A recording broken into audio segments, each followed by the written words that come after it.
please, Yeah. about what needs correcting. I think we might go to a regional council meeting. Oh, okay. Yeah. Also, Taylor and mine We just do one at a time, Okay. if that's all I right, think just we so might that we can capture it. That'd be great. So it wasn't a regional council meeting, and it wasn't a transport meeting. It was a wasn't. transport meeting. Okay. Public transport. Public So, transport meeting. Yes. Yep. Yep. Cool. But it was on. Yeah. So that was So it was a public transport meeting. Yeah. Subcommittee. Yeah. Great. Workshop. Thank you. All right, we'll make Thank that you. correction. Councillor Barclay. Yeah, mine is incorrect as well. I did not attend the Mayor's Task Force for Jobs event in Wellington or the Rural Women's event. So if those could be removed. Take those out. And I'm trying to think if they need to be replaced with anything, but yeah, they just need to be removed at this stage. Right. Thank you. Thank you. Councillor Jeffries. Thanks, Your Worship. Yeah, there was one correction from me too. I didn't attend the Elevate business breakfast. I wasn't at that event. Yeah. Okay. Thank you. That's me. Okay, thank you. mine are Councillor incorrect too, but because my computer's been swapped, I don't have my OneNotes anymore from all my things. I'd have to go through my diary again. But I think probably the easiest way might be to listen to that segment of the recording. Yeah, okay. Yeah. Well, when Kaya's back, you'll appreciate that we've got Graham taking with us. So we are recording this, and obviously we recorded the previous meeting too. So my apologies that there's so many errors. I do check the minutes, but I can't remember what you all say. So I rely, I guess, on the fact that the recording has been accurately transcribed and didn't pick up any errors there. So apologies for that, and we'll make those corrections, and we'll go back and listen for those ones. All right, thank you. What about the minutes from the 9th? So should we probably need to change the resolution for the minutes for these minutes to say that they were moved and seconded with corrections. With the corrections, okay, being made. So how about we make the corrections, take a snip of it and send it out to you, and just ensure accuracy before we put it in the final minutes. And there's no matters arising out of the minutes from the 9th of June. Jolly good. Yeah. On to the next matter is my verbal report. So I had a quick look back in my diary. After the last meeting, one of the first things I attended was the RDA prize giving and handed out some awards. Actually handed out an award to a horse. So not many mayors would hand out awards to horses, but that was me. Cracker. I think you fellas sponsor it. Yeah. And then I got invited to what they call the Marksman Business Development Connection meeting, which was a meeting in Hamilton, and there was about 150 people invited, all construction companies, property developers, radio, So it just went along to try and connect and make sure they know where Otorohanga is and if anything to do. So it was quite an interesting morning. I got invited to a movie set, which is... I can't think of what it's about. Anyway, Jack Black was the announcer. I'm allowed to say that much. I'm not allowed to say too much because he had to sign things, but we were allowed to say it. We were allowed to say a little bit about it. And all their cars had stickers all over them. So anyway, went to that. Went to Waikato Water's announcement, the inaugural announcement with the Minister Watts was there. We went for a morning thing, the opening of the wastewater plant in Waipa in Cambridge with Tanya. And then after that, we had a meeting, all the mayors and the Ts with Minister Watts, pretty much talking about Head Start, which has been consuming a lot of time. I went to a launch of the Otorohanga Tourism Toolkit at the Kiwi House. That was quite a nice evening. Head Start meetings have been consuming a lot of time. There's been different community meetings. There's been everything you go to is pretty much the amalgamation thing is on the agenda. So I have been finding myself telling a lot of people about that. The regulatory team from Otorohanga District invited all the people, and we had a nice social meet and greet here of all the people that do the consents and things like that around the area, and so a few builders, and it was actually a really nice night, you know. So that was in here. Then last week we had the Waikato Mural Forum with the EV chairs as well, which was another one that was all about Head Start, but you know, from talking with EVs. There's been a few local government New Zealand online meetings, and the DIA are usually present with them. And Minister Watts has been part of that as well. And then last week we had the Farmers' Party, what's in our 29th year, which was quite it's quite a good event, I think, in the community. That the community gets together and everyone can go to the club for a night for free. It's very good. So that's about me. Cheers. Any matters? I'll move the report be received. Thank you. Second, Councillor Carr, in favour? All right. Any discussion on that? No, that's good. Oh. Now, we get into the meaty bits of the day. Item 47, the adoption of the annual plan. And Brendan, who's Nadia helping him with this. Take it away.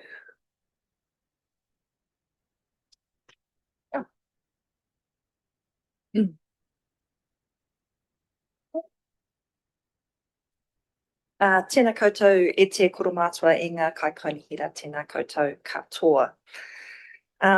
Through the development of this annual plan, Council has undertaken a series of open workshops to refine the proposed work program budgets and rates for year 3 of the long-term plan. The direction provided through these workshops was then formally confirmed and recorded by Council through a report. That step is important as it means the annual plan before you today reflects direction already tested and discussed and ratified by Council. Importantly, the changes from year 3 of the long-term plan are operational in nature and do not meet the legislative threshold requiring any formal consultation for its adoption. So adopting the annual plan today confirms the work program and the budget for 26-27 and enables Council and staff to proceed with adopting the rates, which is in the next agenda item. Other than that, we are happy to take any questions of the report or the annual plan itself. Any questions? Councillor, Deputy Mayor, questions? Hi. I was just wondering, on page 29, it's also on 39 and 56, it's in relation to the playground, the Jim Barker playground.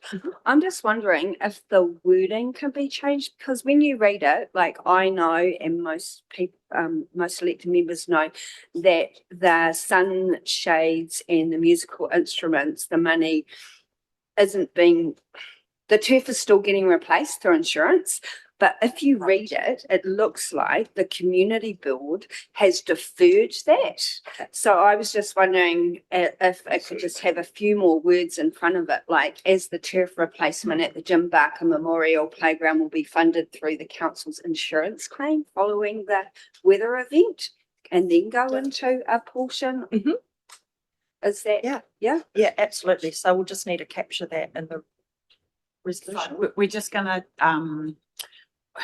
just gonna let the recording capture these. Yep. Because we've just got to be a bit mindful here, okay? Yeah. I can also, if you want things I'm bringing up, email it. If that's- Yeah, Okay. that's good. It's okay. Yeah, no, that's fine. Thank you for Yeah. spotting that.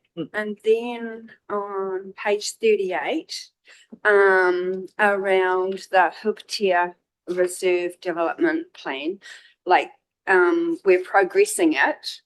Like, is there like what we're progressing in the next little while? 38. 38.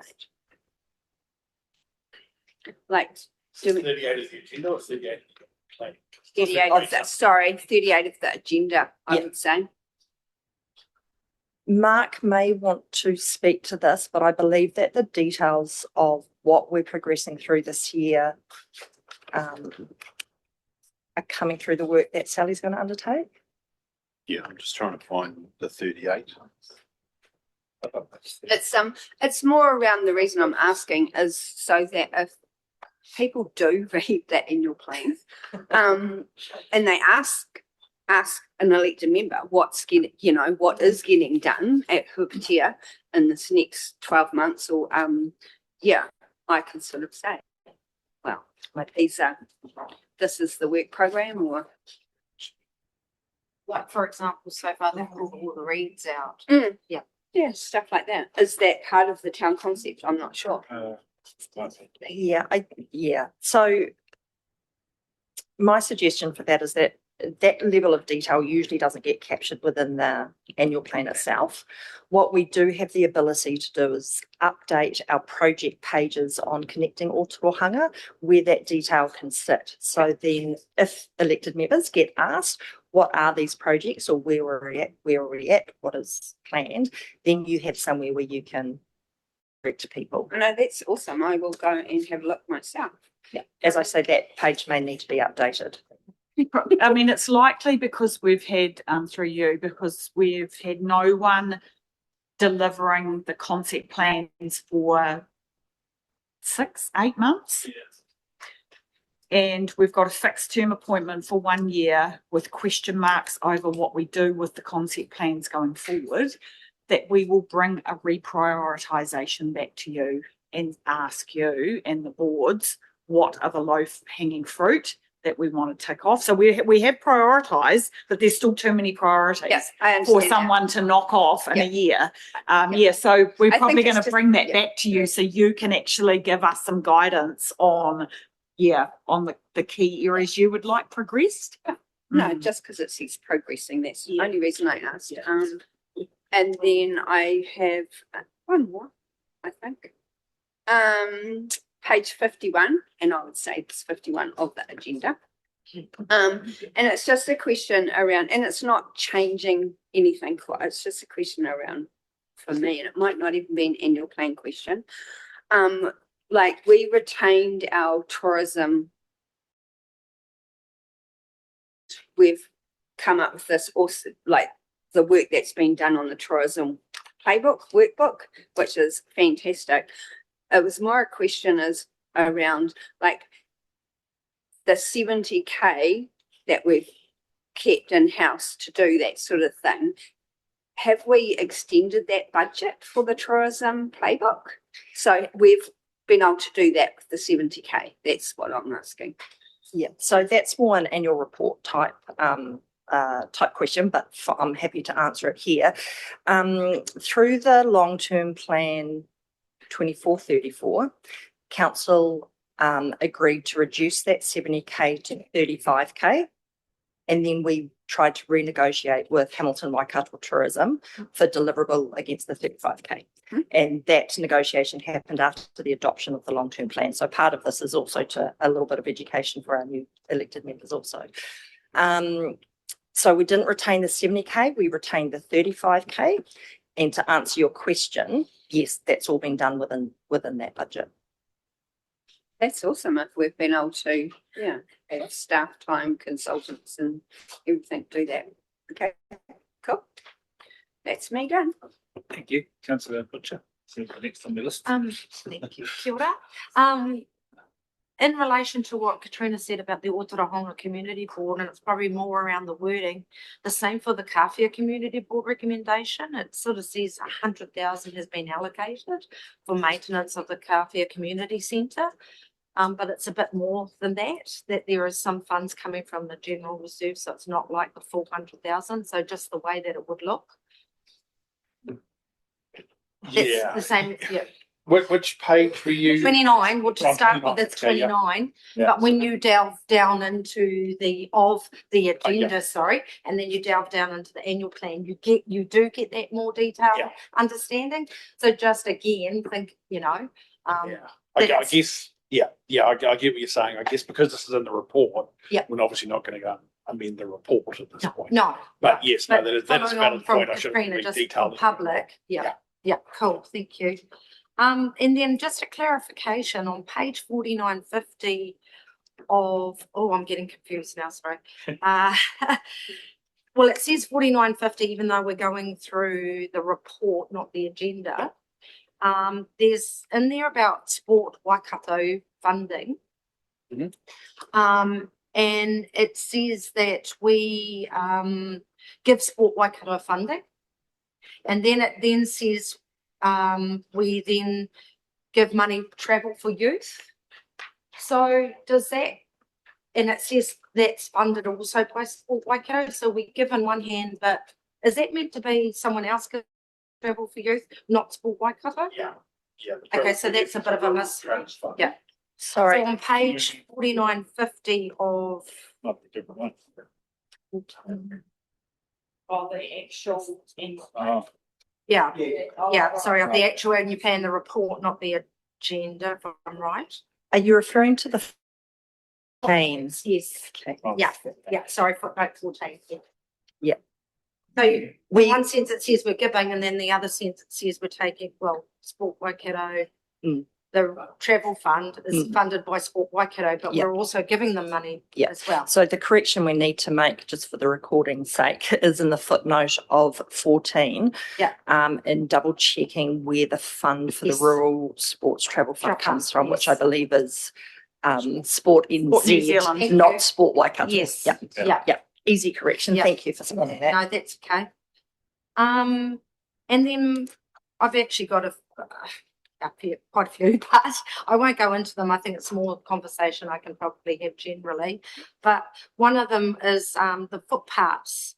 90% on page 67, 90% of footpaths meet the standard of 3 or better, in brackets, minor cracking only. Yeah. Mm. And That's that's a bit more of a target. statement. Yeah. 3 or better, yeah. So I believe, and Mark might correct That's me if I'm assessment, wrong, yeah. it's a 3 out of 5. Yeah. So it's a grading out of 5. I can't remember the last time we had them done. Mark can recall when we last did our footpath assessments.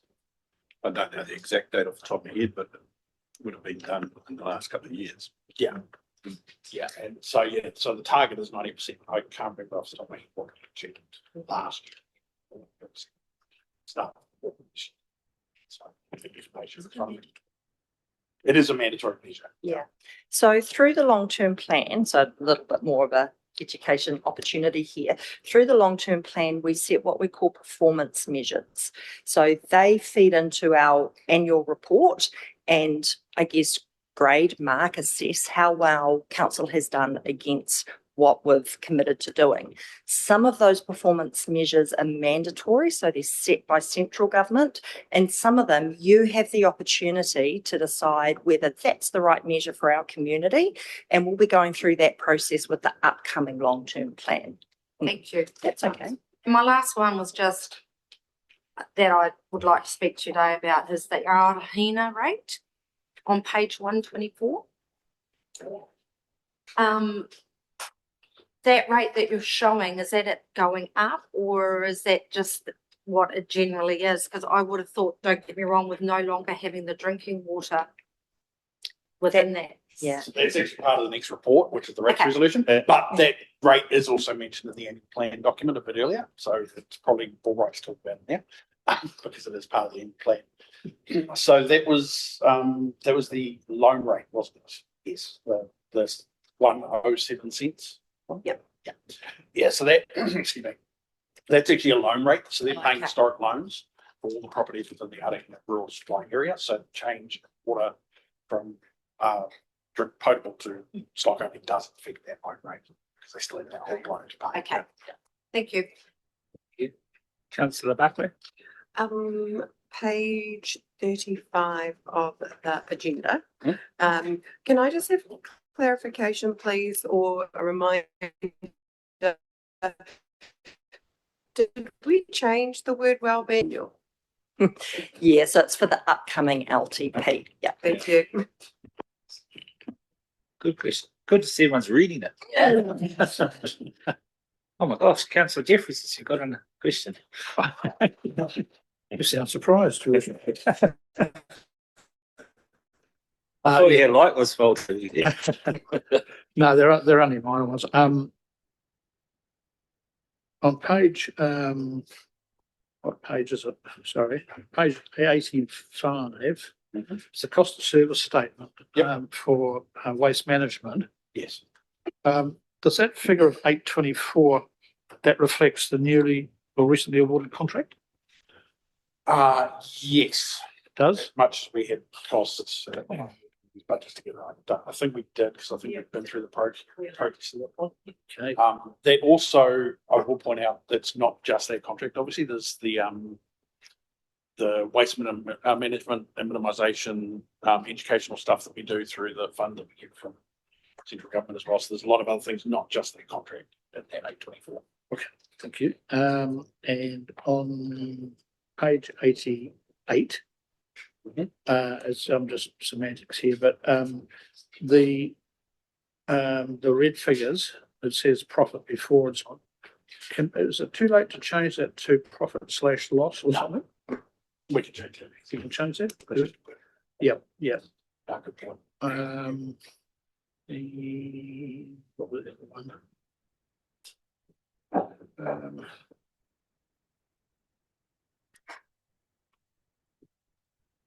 Oh, yes, on page 116. Yep. I think you might have just answered it with the waste minimisation. If the refuse rate is a uniform rate, then I was going to ask, why is there a variance between the first one says $230.60 and then the next one along says $231.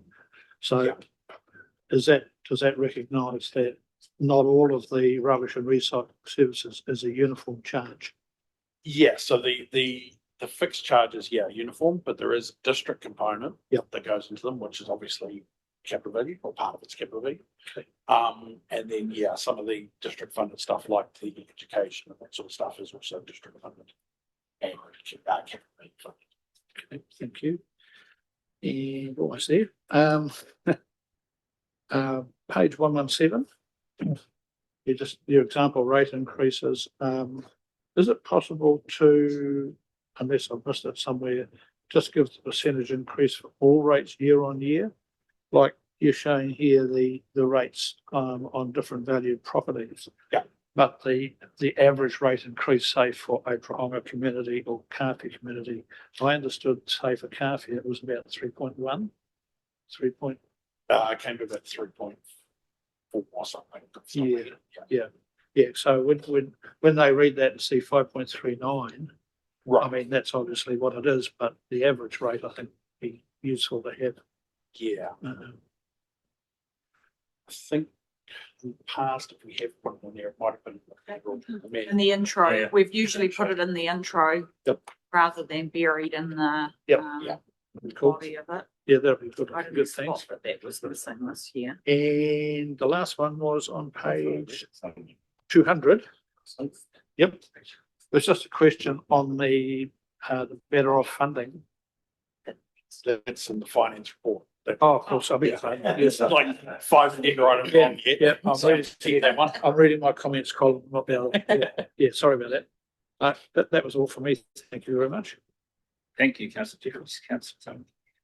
Just for me on page 60 is just, I don't know if it goes in this bit or if it goes in the next report around Papakainga. So there's an infrastructure or there's building, RMA building stuff, but some visuals or some commentary around how that is obtainable for Papakainga. I don't know if it goes into this report or if it goes into the next one. It's all about private build, but there's no support to enable It's around the apportionment of, Yeah. yeah, I don't know if it's this report or. yeah, it's not, it's a separate item. So under the legislation that came out 3 years ago, I think, they put in the ability with Otorohanga land to be able to portion off it so that the rates get charged separately for the individual people. So we don't have anything specifically in our plan or in our rates resolution, but it is something that people, if they talk to us, we can go through the process with them. Cool. Yes. Oh yeah, it's an air rates remission policy as well. Ah. Yeah. Sorry, there was just one. I just wanted to say thank you, Brendan, and to all those involved, Nadia, for hanging all this together. It's well presented. I like the format. So no, well done to the team. And just one other question. I had to sneak one in. Hang on, I was standing orders because we don't have standing orders. Does this get audited? It doesn't. No. Your plans aren't audited. Yep. Yeah. Just Cool. Unless we can sign. No, well done. Thank you. Thank you. Do we have a mover? Moves Councillor Woodward. Second, Councillor Jeffrey, since he answered the most questions. All in favour?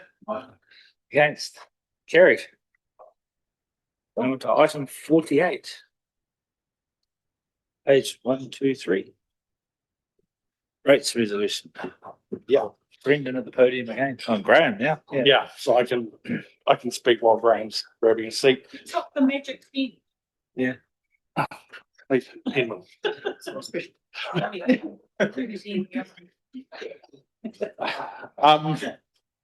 Yes, so now that we've adopted the annual plan, the next step in the rating process from our point of view is to adopt the rates resolution, which basically takes all the figures that are in that last section of the annual plan document and puts them into a resolution that you adopt as councillors to say, yes, this is what we want to set the rates at. So this report, the report itself is actually kind of small. The biggest bit is actually the resolution, which I'm going to assume that Rodney won't bother reading the whole thing out when we get to it, because that takes a bit of time and effort. It says here, no need to read out all this. I'm going to take our advice of the governance officer. Yeah, so this is setting all the rates for the next year, or from This is tomorrow, 1st of July. It also sets the water rates for this coming 12 months and sets the due dates and penalty dates for all the rates and water, as well as we're also required under the legislation to say where people can pay their rates, which is the bit where it's pay at the office here or online. So basically, yeah, the legislation is pretty prescriptive as to what we have to include in our rates resolution. So this is, yeah. And through you, if you get it wrong, Yes. we need special legislation to correct it. So there's been several councils that have been called out by getting their rates resolutions wrong and have needed, special legislation to be passed to enable them to correct it. So it's really, After you've struck the rate. it's really, really important that we get it right. If we did adopt it today and then realise we got it wrong, we could change it July 1, but we wouldn't be able to set the rates out after we adopted it correctly.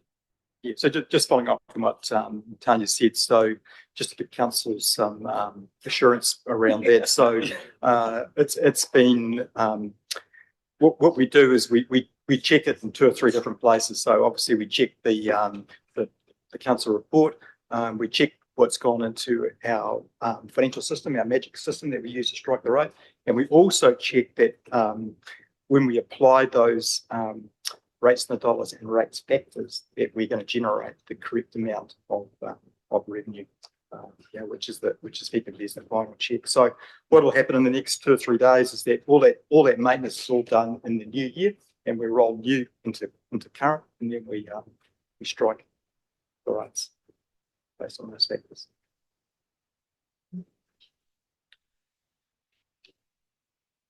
Councillor Jeffries. I just wanted to record my concern about the increase in the refuse rate. It's gone up 25% for Carpia. And I know percentages can be misleading at times, but To go from 400 up to 500 something, some people are going to struggle with that. So I just wanted to record my concern about that.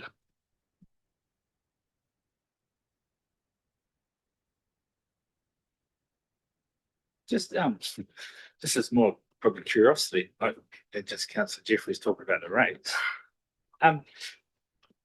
As a ratepayer, can you opt out of a service? Like for instance, these other rubbish companies running around offering it.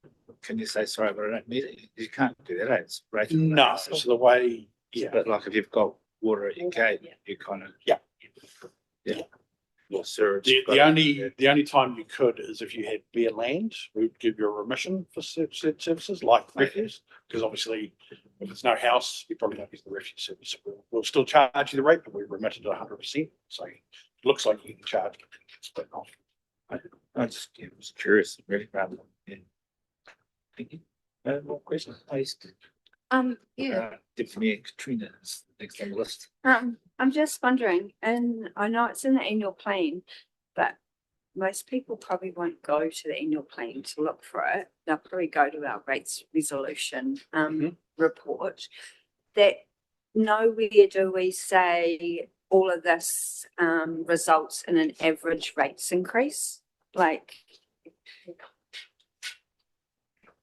Didn't we just talk about that in the previous item? that you're going to add it into this. No. Oh, no, we're going to add it into the annual plan. It's in the annual plan, the 6.94. I'm asking that not many people will read that whole annual plan to find it. They will go to the rates resolution report and it's not in there. Right. Yeah, we Yeah. can. It obviously wouldn't go into the resolution, but so it would only go into the report, but which I guess because the report's I done. just had a look at a couple of other councils and they Right. had the wording, this results in an average. Okay. Yeah. Okay. Lost your question. That's Just, if we apply for a rates remittance, well, just for non-use land that's not being used, do they have to apply every year? Just, there's a couple probably out in Kafia that could benefit from it, but I can't remember off the top of my head what our policy is. I don't want to give them the wrong thing and then you go, Yeah, I mean, I think our policy says that they're supposed to apply every year, but we generally just, if nothing's changed, we just generally just roll it over. Yeah. Sorry. Councillor, which is next? Oh, sorry. Yeah, we go. Oh, that's okay. You asked me. Oh, I was just going to ask, that once the rate's been set, you can actually go in and actually search for your own property and work out what your rate's going to be for the following year. Has that been set up yet? So it is there at the moment, but it will be turned off probably today because when we go through the rollover period, it gets messy because things are in different periods and things don't look like they're right. So we want to turn it off for probably the rest of this week and turn it back on next week. Next week. We've done Good. our changes. Yep. So yes, so from next week, people will be able to look and see what their rates will be. Good. Thank you. Yeah. Through you, can I just seek some clarification from Councillor Christensen? So with the rates, the overall rates increases, can you just tell me where you wanted that? What? I'm not 100% sure where. I just thought it should be in the rates resolution report. Right. So we can't amend the report because this is council staff's advice to the council. But what we can do is add an extra recommendation, but it won't be in the report. It'll be in the resolutions. Okay. Is that okay? I mean, if no one else thinks it's important, I just No, we think, can put it in. We can add an extra resolution, but it's just we can't amend the report. Yeah. Because that's what's So- gone on the public agenda. Yeah. No. Okay, I just wanted to that's clarify that. perfect. So we can Thank add an extra Would we, recommendation, That's where it would and it normally will sit. appear in Yeah. those resolutions. would we just put it in the comments? Just a suggestion. Just if you wanted it in the resolutions, we can add one. Nobody else? Councillor Butchie, your question got answered, obviously. Right. I'm not going to read the whole resolution. It says no need to read out the full. Councillor Carr is going to read it for us. Anyway, so Councillor Carr is going to move it. He's happy with how it's presented. And Mia Dow will second it. All those in favour? Right. Anyone against? Carried. Yeah. Thank you. Thank you very much. We're on to item 49. The February 2026 severe weather event recovery action plan by Nadia. Well, kia ora anō. Page 131. This report brings together several months of recovery work into a single and practical framework. Since the February event, you've received a number of updates and workshops on the impacts, both for the response and the recovery, and the work that has been underway across all the different sectors. So what sits before you today doesn't represent the start of that work, but more it captures it in one place and provides a clear framework for how recovery is coordinated and monitored. It's important to note that we're seeking endorsement rather than adoption of this document, and that's a deliberate distinction. Recovery, as you've been well versed, is quite dynamic. The action plans in the back of the document will continue to evolve as projects are completed, should any new information become available and if funding pathways are confirmed in the areas that they're not currently, as well as the responsibilities around transition back to business as usual. So you would have seen that the front half of the document provides the context, the governance, and the recovery approach, while the back part of it captures the actions tables, which is really the heart of the plan. In many ways, this document also marks a bit of a transition for us. While the dedicated recovery office is starting to scale down, recovery itself is not complete. This plan provides the ongoing roadmap to ensure that the remaining work continues in a coordinated and transparent way.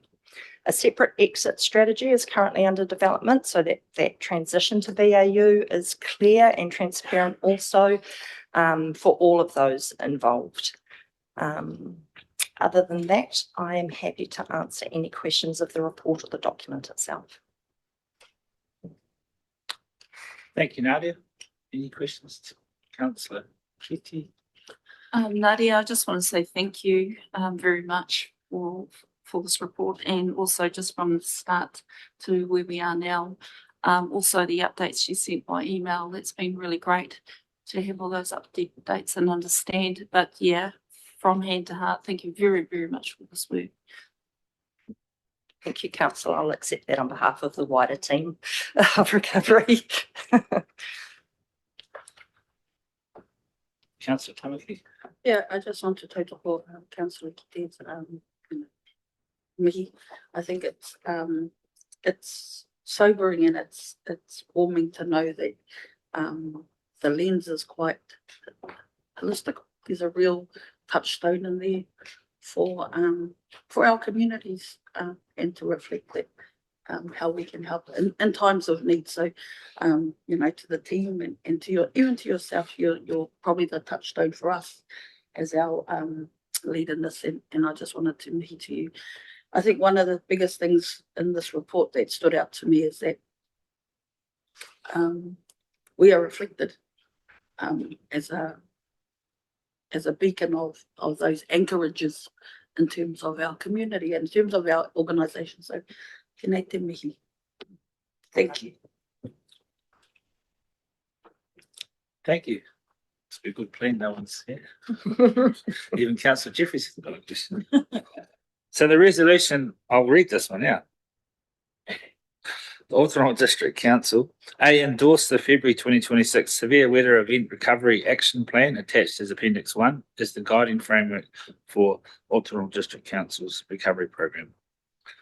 Note that the Recovery Action Plan is a living document and will continue to be updated as recovery actions unfold, and that only significant changes requiring governance decisions will be reported back.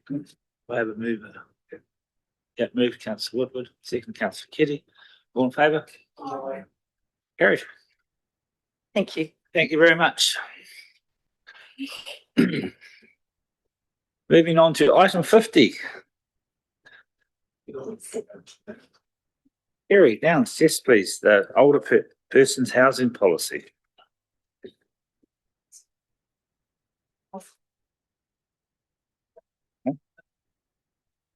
That's all right. I can do it. Yeah. Look, we're finishing on time too.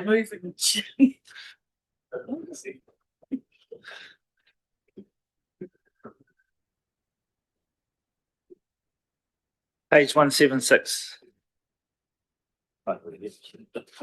Welcome. Morning, Your Worship. I just want to say thank you to Graham for taking this report to both the community boards while I was away. I think the most important decision today is regarding the proposed rent increases, which have to be the same percentage of market rent across the 3 housing complexes. The Otorohanga Community Board has proposed a 3-year phased pathway to 75% market rent, starting this year at 65%. And so can you please take this report as read, and Graham and I are happy to answer any questions. Yep. Any questions? I do. Just sorry, Councillor President, just before you chime in, just in terms of the sorry, yeah. So let me let me rephrase that. There you go. Yeah. That's right. Sorry, Katrina. Lost my train of thought now. Yeah. Just it's been a day. Just feel free to chime in, Graham. No, just in terms of the reports that I took to the 2 boards, I guess just some clarification is that when I presented that report to the boards, I had misinterpreted Kerry's little table around the MSD subsidy In a good way. in a good way. Yeah. So what I had looked at is I thought that was the actual increase in subsidy, but that was actually the net effect. So it actually makes it a lot better than what I was presenting to the board. So in the case of Kāwhia, when it went to the Kāwhia board, I think that they realised that they wanted to put in 60% of the market. Well, the 65% is probably going to be about the same as what they were proposing. So I just kind of wanted to clarify that. My apologies. Councillor Jeffries. Yeah, that was, thank you for clarifying that, Graham, because I noted that even though the community board recommendation shows on page 211, in the actual recommendation we're looking at today, it says that it's just asking the council to note the recommendations as approving, as opposed to adopting or approving it. So I guess, so does that mean then that the community board recommendation is not accepted, is not going through as they requested?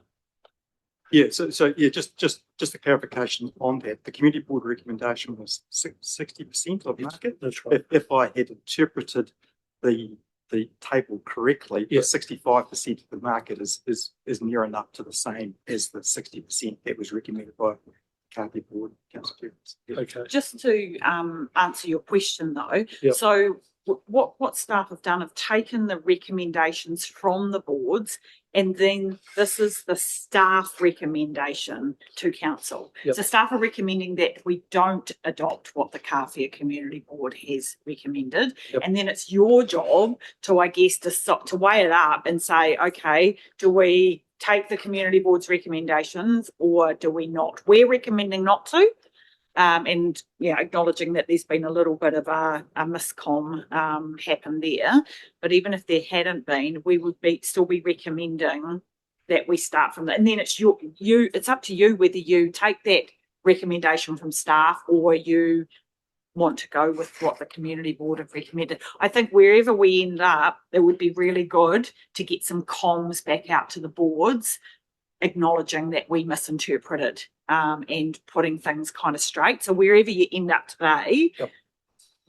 we need to close the loop, Yep. but we also need to explain that we got that wrong, just misinterpreted that table. Yes, thanks, Tanya. Yeah, look, I'm happy to support what you're doing there.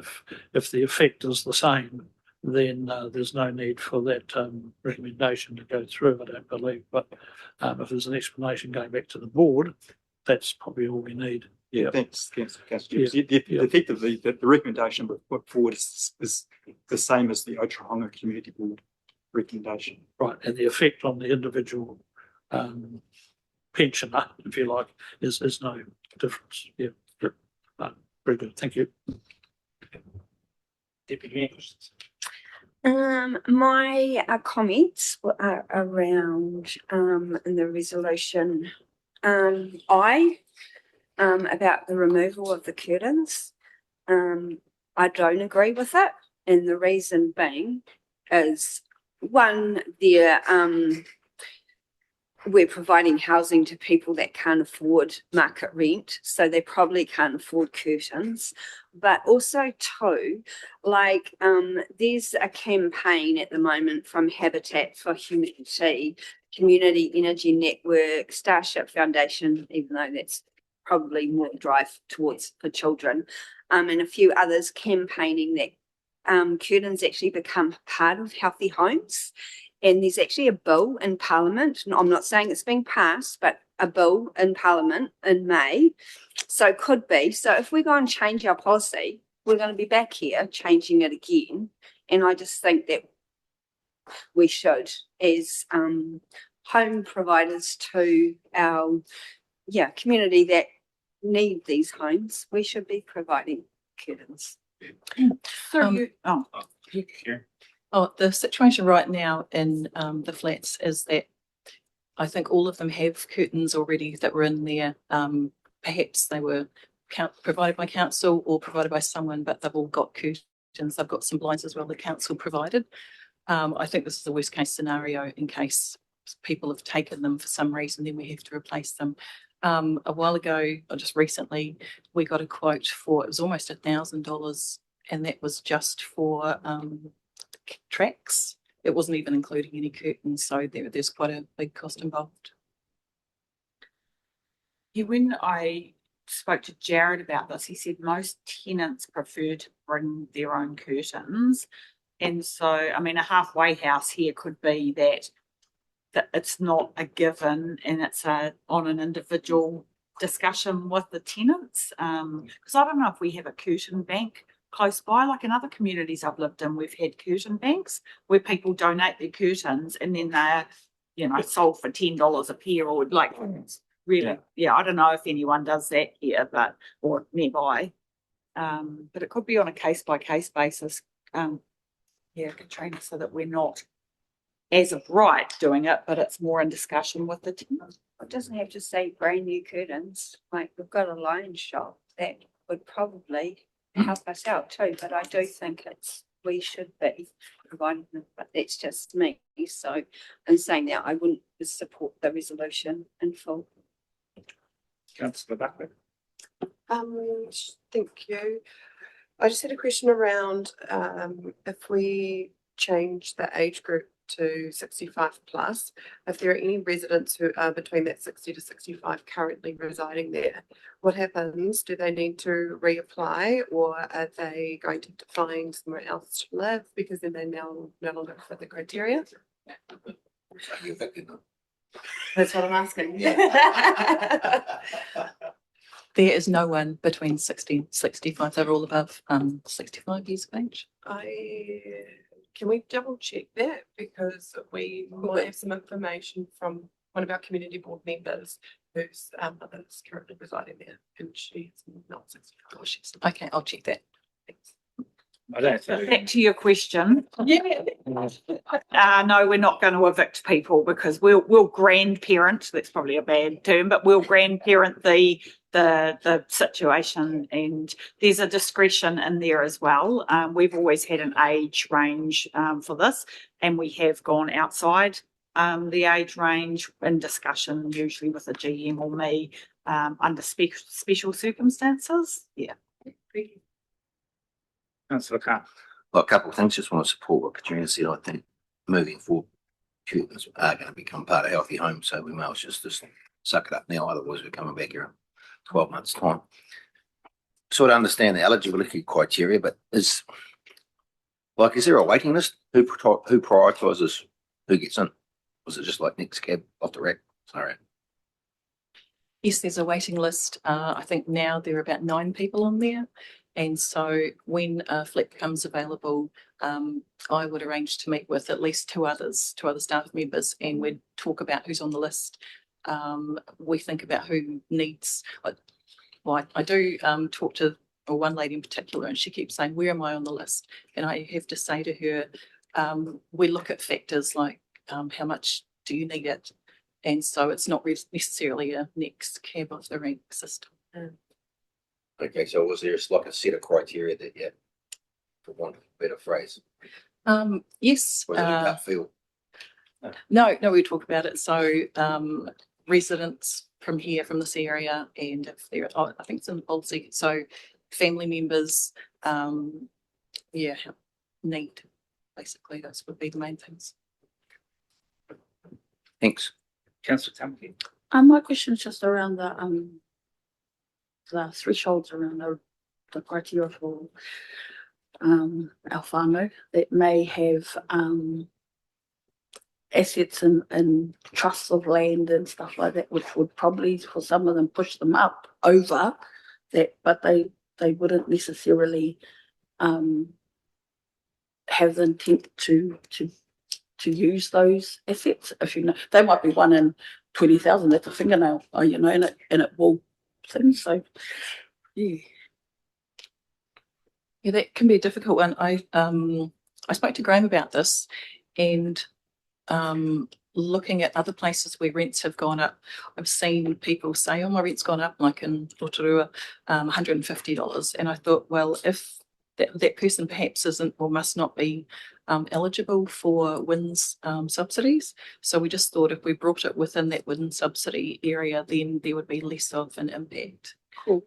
Are you talking about the assessment of whether they can even get into one of our properties or not, and if they are part of a trust that is asset, have some assets, whether that is considered when really they probably have no say on releasing the cash from that asset, because there's 20,000 other people or whatever it is that are involved. So do we have sort of discretion there? We would have. Oh, cool. Yes. Just a couple, like there's probably a couple on the waiting list that are a little bit mindful of that. And I said, I'm sure there would be a thing, but I will say to them definitely. Yeah, I'm glad you said that, because it all, Otorohanga District Council being a small council in regards to many other large councils, I do like that more individualistic type response out there, and you saying that, it's really nice to hear that you have a handle on individuals. So just before I read out the resolution, because I kind of get the feeling that I in the resolution is approves removal of curtains from the list or standard furnishings in the policy. Do you want to just leave that in the list as standard furnishings? Yeah. And then if someone wants to put their own in, there's nothing stopping them doing that. Yeah. Yes, councillor. They'll be covered by the bond. Is there a bond paid by? There is a bond of 4 weeks rent. Yeah. So as long as that's sort of within the, they get damaged, they're aware of that. Yeah. Are we all happy with that? Well, I'll read the resolutions now. It's not too bad. Notes, sound lazy, eh? Notes the record, don't put that in the minutes. Don't. Order. Oh. Notes the recommendations received from the Kawhia Community Board and the Otorohanga Community Board. B, adopts the updated older persons housing policy. C, approves a phased rent benchmark for the older persons housing portfolio. to 75% of market rent over the next 3 financial years, being 65% in the 26-27, 70% in the 27-28, and 75% in the 28-29, with implementation to occur in accordance with the Residential Tenancies Act 1986. D, approves the proposed eligibility changes in the policy, including increasing the minimum age of eligibility from 60 to 65 years while retaining discretion for exceptional cases. E, approves the proposed income threshold settings set out in the policy. F, approves the proposed asset threshold settings set out in the policy. G, approves the proposed rent review settings set out in the policy. And H, approves the clarification of Otorohanga District Council's role as a provider of affordable rental housing in the policy. Do I have a mover? Move Councillor Tamaki, second Councillor Barker. All those in favour? Carried. Ready, Amy? Thank you. Yeah.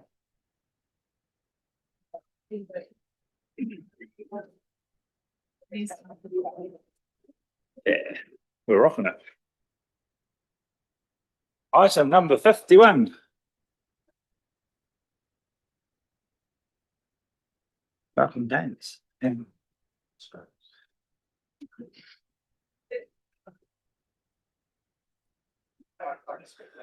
No,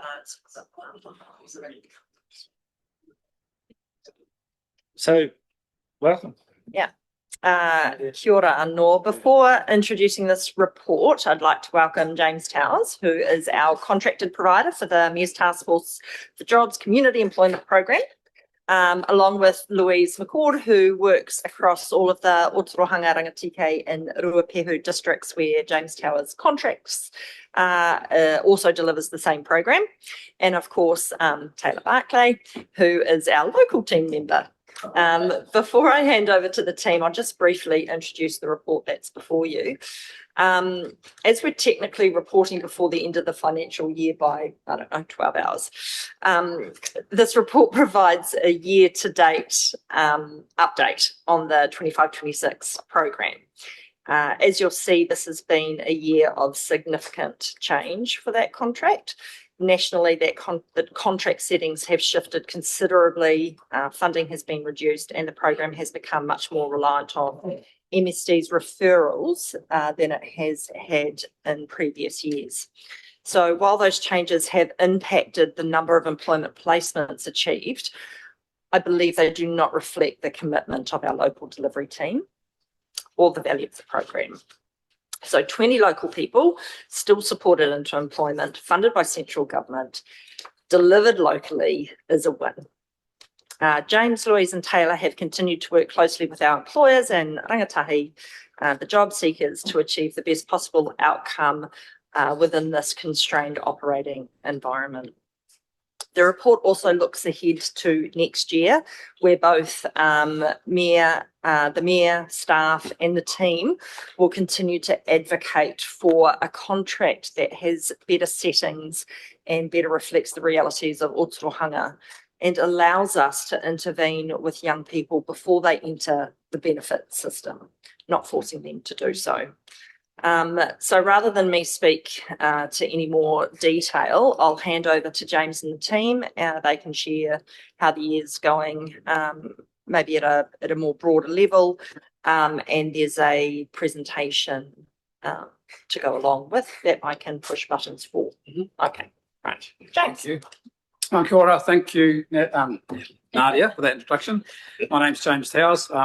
Thank you for having us here today. It's a pleasure for us to come along and update you on how the Mayor's Task Force has gone for this year. So if you One job.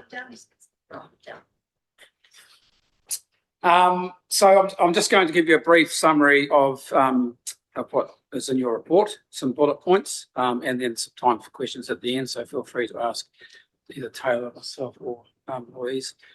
Taylor's done a great job for us this year, coming in after maternity leave in January, and Louise runs the Mayor's Task Force for me and for us in Ruapehu and Rangatiki, and has been helping Taylor as well, especially around relationship management with the our colleagues, the colleagues in Te Kuiti.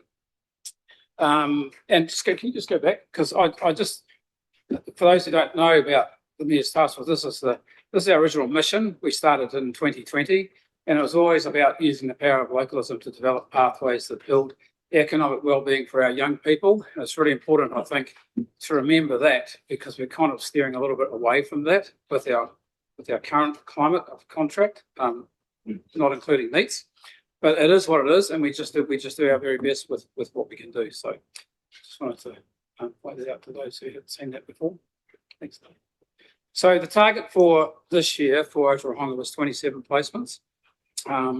After the first 6 months, we realised it was going to be a lot harder to achieve that, given that in the past, under old contracts, when Ellie and Taylor were running it, we were doing 80 to 100 outcomes a year.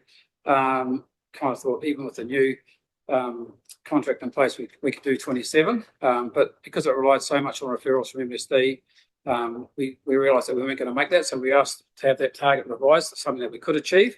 And as a result of that, our funding was reduced by 20%, but we still managed to live within that funding. And the eligibility split, for those who don't know, is that 80% of our clients that we place have to be MSD on a main MSD benefit, aged 18 to 24, based around pretty much when the new minister came in, she said, Honourable Louise Upston said that she'd like to get 50,000 people off the benefit, and that's fine. That's what they wanted, and that's what we're trying to achieve for them. 20% of those can be NEETs, which used to be like 50% of our outcomes. And they must exit benefit to count as an MSD outcome. Thanks. So where do we get to this year? So our revised target of 22, of which 80% of that is our main target. So we've got 18 we needed to get by today. And year to date, we've got 13. We have one still, maybe. We've got 12 hours. One more. But as you can see, Taylor's placed another 7. So we've got 20. So in our own minds, we're close to our target of 22. And the biggest factor that we've had a challenge with is the referral numbers. So we've had 55 referrals. And then with Louise and I, we usually work on, in the other areas, like 100, we need about 100 people on our books for a couple of years to be able to get sort of 20 or 30 to work up. Yeah. Yes. So we always rely on that number, and we've always paid it forward. We don't mind. Louise got someone at work the other day who'd been on our books in the Rangitikei for like 22 months, 18 months. 18 months. So they're always there. So we pay it forward because we know we're going to be around for a while. So we don't mind putting the time to people. But that's kind of changed a bit. So that's where we are. The good news is that we're part of 34 councils, and it's always about us all working together. So the national number, so our full year target for all of the 34 councils, it's not from MSD, it's 900. And year to date, this was last week, 1,011. That includes the NEETs. But the most important one, and the one that we're all pretty proud of, is that our sustainable target is what we're really measured on, is that they need to be off the benefit or stay in work for 6 months, which for our demographic is pretty tough. So we've got year to date 419, and we've still got 6 months to go. So they've got to be in work for 6 months. So someone who got into work in January still hasn't got that 6 months until today. So we're tracking well to achieve the targets that we were allocated last year, which is something that the whole country can be proud of. In the past, Rangitiki's always done pretty well, Ruape's done well, and Otorohanga's done well. But this year, Cluth has done very well. So we had softer Cluth, and it's always about, we always support other councils, because one day Rangitiki won't be getting their number, or like this year we didn't get our number, but somebody else did for us. So that's kind of how it works. And it's been a great effort. It's been tough, but it's been a good effort. So nationally, we've done well. Hence the reason why they're going to roll out contract, we think, tomorrow, maybe. So what are our challenges? And Louise will talk a bit about this in a minute. There's a new 12-week placement window. Participants return to MSD if they're not placed in that time. So we've got 12 weeks to take a client. I don't know what our average is, actually. What's the average generally? Probably 5 months. Yeah, so average is about 5 months across the motu. So 12 weeks they go back, then they can't come back to us. Okay, so once they go back, they can't come back in, say, 6 months' time.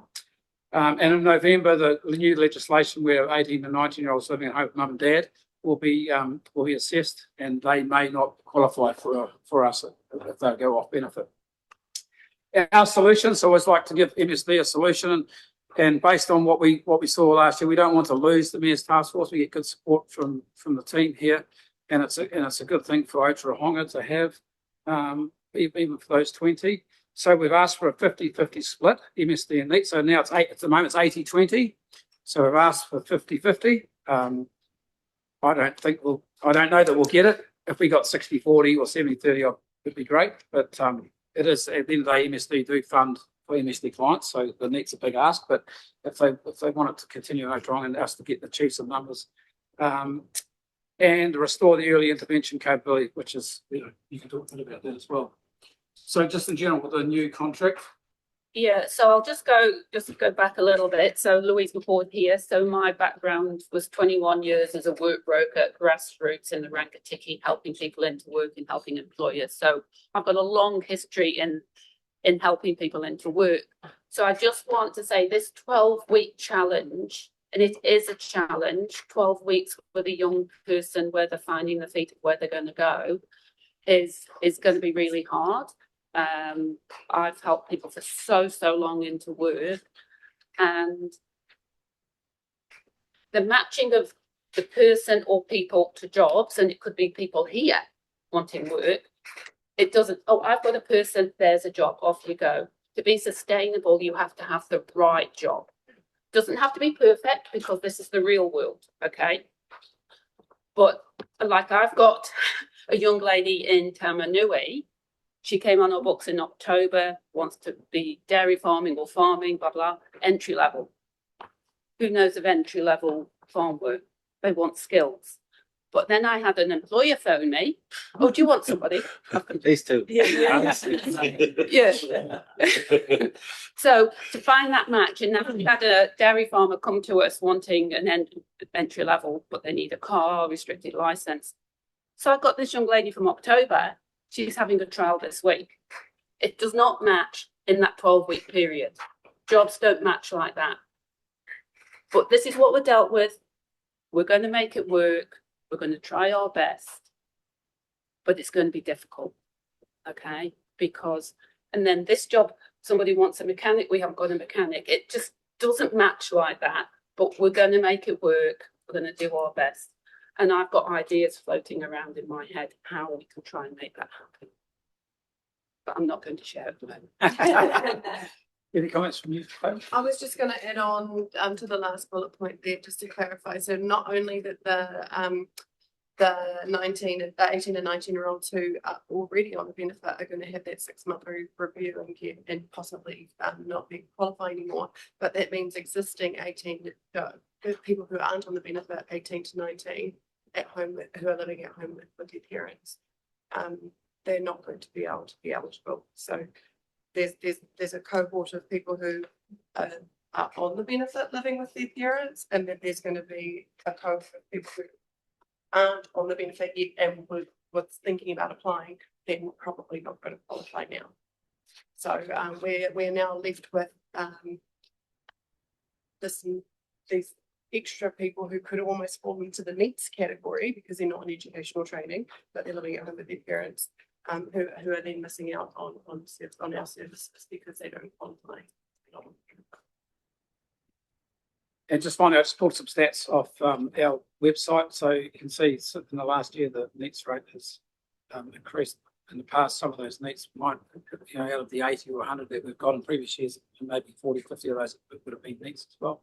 But only out of our target of 18, only 4 of those count towards our targets. When we talk about targets, I mean, we're in the office every day, we're in the communities every day. Anyone who walks in, we help them. So we don't turn people away. We'll try and help them ourselves.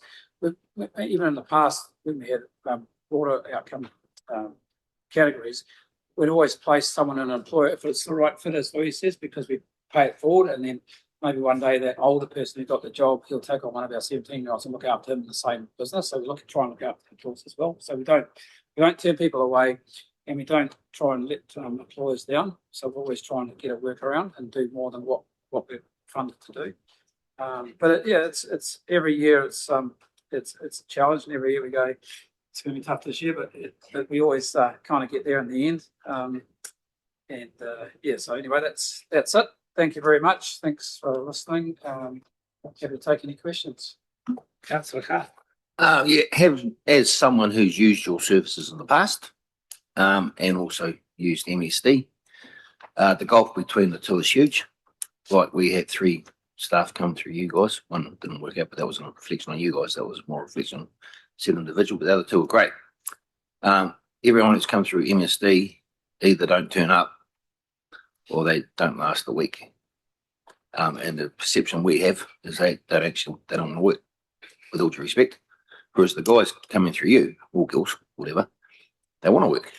So how can we help you put pressure on MSD to say, actually, we don't really want to work with MSD in that space? We have more confidence in your services than we do in them. Is there something we can do for your case? Well, you are helping us because through Rodney and Katrina, Is there something more we can do there? they lobby. Well, We have, if I can answer that a little bit, like in Wellington, when we had, was there a minister or in charge of the MSD anyway? Basically, to me, it's silly to wait till they get on to MSD. We want to get them from college into employment, so they don't even know about MSD, you know? That's going to help our community. But unfortunately, the way the funding goes is they're wanting to, the government's got the signal to get, X amount off them. So the government's getting money out of MSD's pot to, but it seems crazy to me. You better build a fence at the top of the cliff and wait till they fall down and then pick them up, which is kind of what's happening, So I think, and let's change that. Well, it's important to note. So we are lobbying that, and that message has gone loud and clear to them. But sometimes they get hearing aids.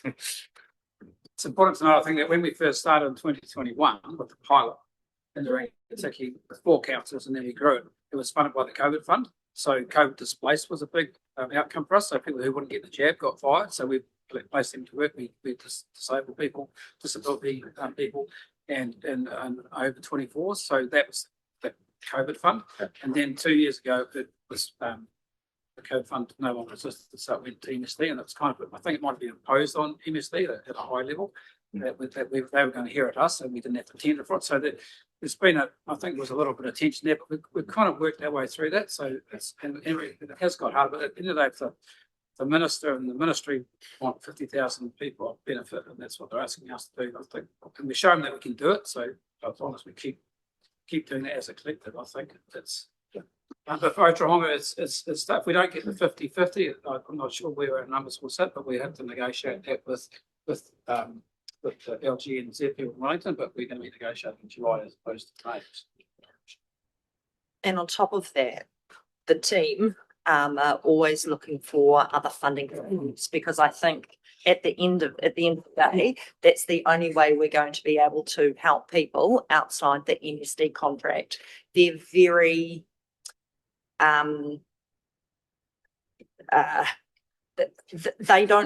want to get numbers off the books, and they want to be able to demonstrate that. And they don't want to step, I guess, outside that or fund outside that. So if we want to work with people that don't fit the MSD criteria, we need to find other funding. And we're constantly looking at ways that we can do that through other funds that might be available, that might be a little bit more bespoke. So for the agricultural sector, potentially, but any other way that we can get funding in to funnel our young people into a career and into jobs, we're interested in. Councillor. I know in the past that Tuia was a part of kind of the Mayor's Task stuff. And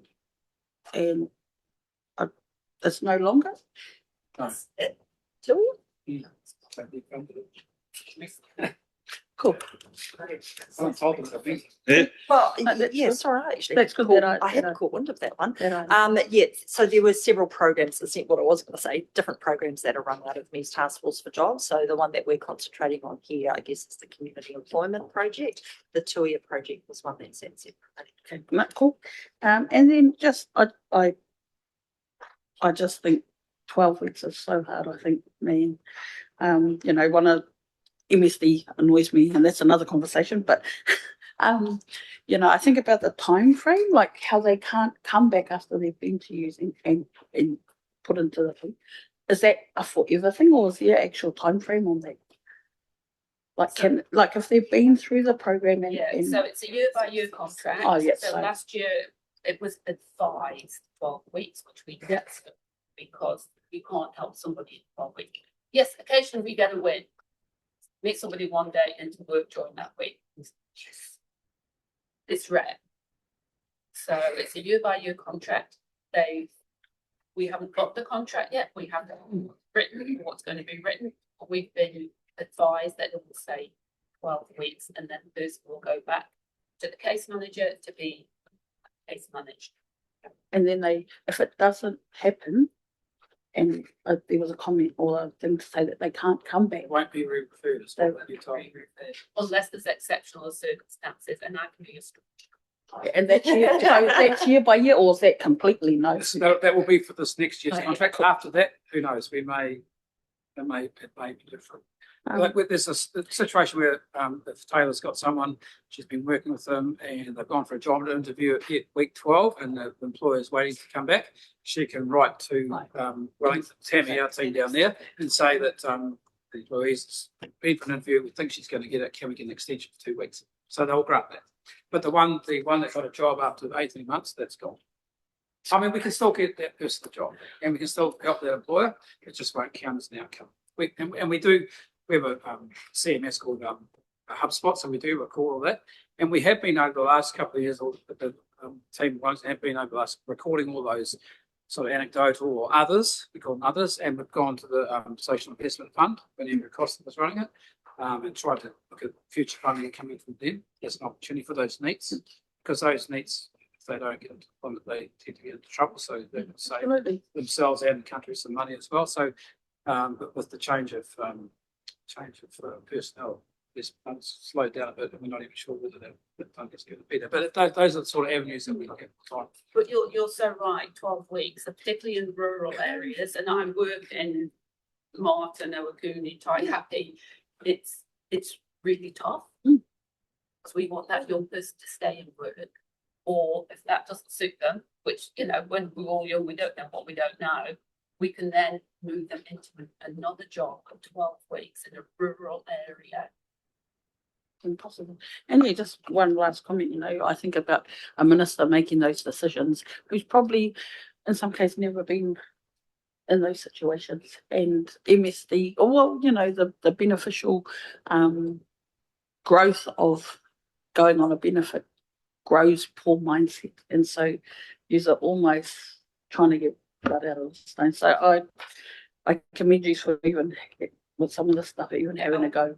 Thank you. I'll put it in context that they're actually aligning us to other employment programs. So over the years, they have only been, and still are only 12 weeks with other organisations of a 12-week window.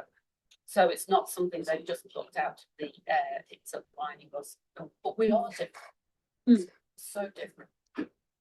I'd just like to make comment on that, because I just think I've been here since the start with Al, and have seen the importance that this has for our community. So I guess on a localism side of things, being here on the ground a lot more than James and Louise, I just want to make sure that everyone knows that just because they no longer qualify and maybe the 12-week lapses, we've always had the kaupapa of working with everybody in the community. So if somebody is engaging with me and wants to keep engaging with me, I am going to help them, because that's what we've always done. But yes, sitting alongside that, we do have targets that we have to reach so that we can ensure that we have the funding. But yeah, and they won't be eligible for the funding contribution that comes with the program. So would be helping them, but without any funding either towards the client or the employer. Yeah. And I think, am I right in understanding that there are a number of councils that are pulling out of next year's Contract 3 and 4. Yeah. What's that? I just don't, I believe there's probably several reasons. One, they might not be joining our GNZ, but also just understand the difficulty it's going to be in delivering.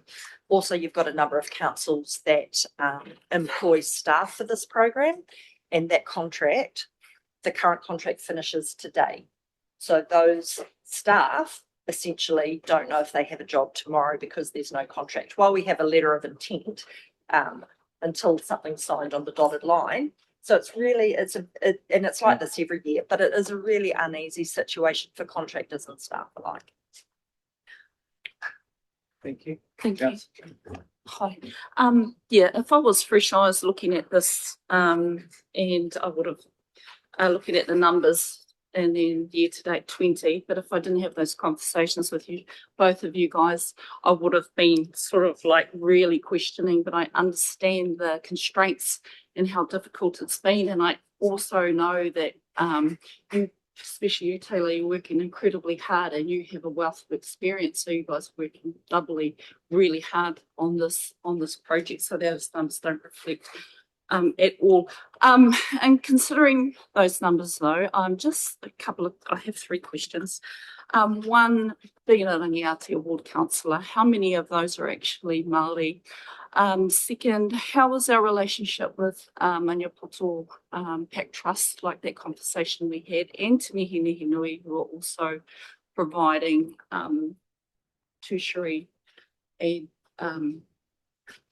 those sorts of things. And the other thing is NEETs and MSD. What is your percentages of who are actually walking through the door?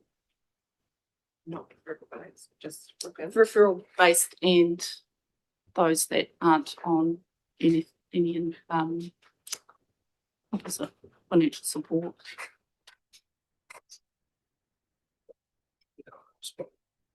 Yeah, not off the top of my, to the first question to Neil, not off the top of my head, the percentage of Māori that are coming in, I would, rough figures, so predominantly we are working with Māori. And then relationship with Maniapoto and Te Mihi Nui. Since having those initial conversations with Maniapoto Marae Pack Trust and understanding the services that they provide, for context, everyone else, I had a conversation with them a couple of months ago about their services. So they provide 3 different courses, one being forestry, primary industries, and the carpentry. And so if you are 16, living in the Otorohanga district, you do not have to be Maniapoto affiliated. You just have to show that you're living in the district. There is a course available, and they can go and get credits. So 2 of the courses are 12 weeks, one of them is a 24-week course, and then out of that there falls potential employment opportunities for those here as well.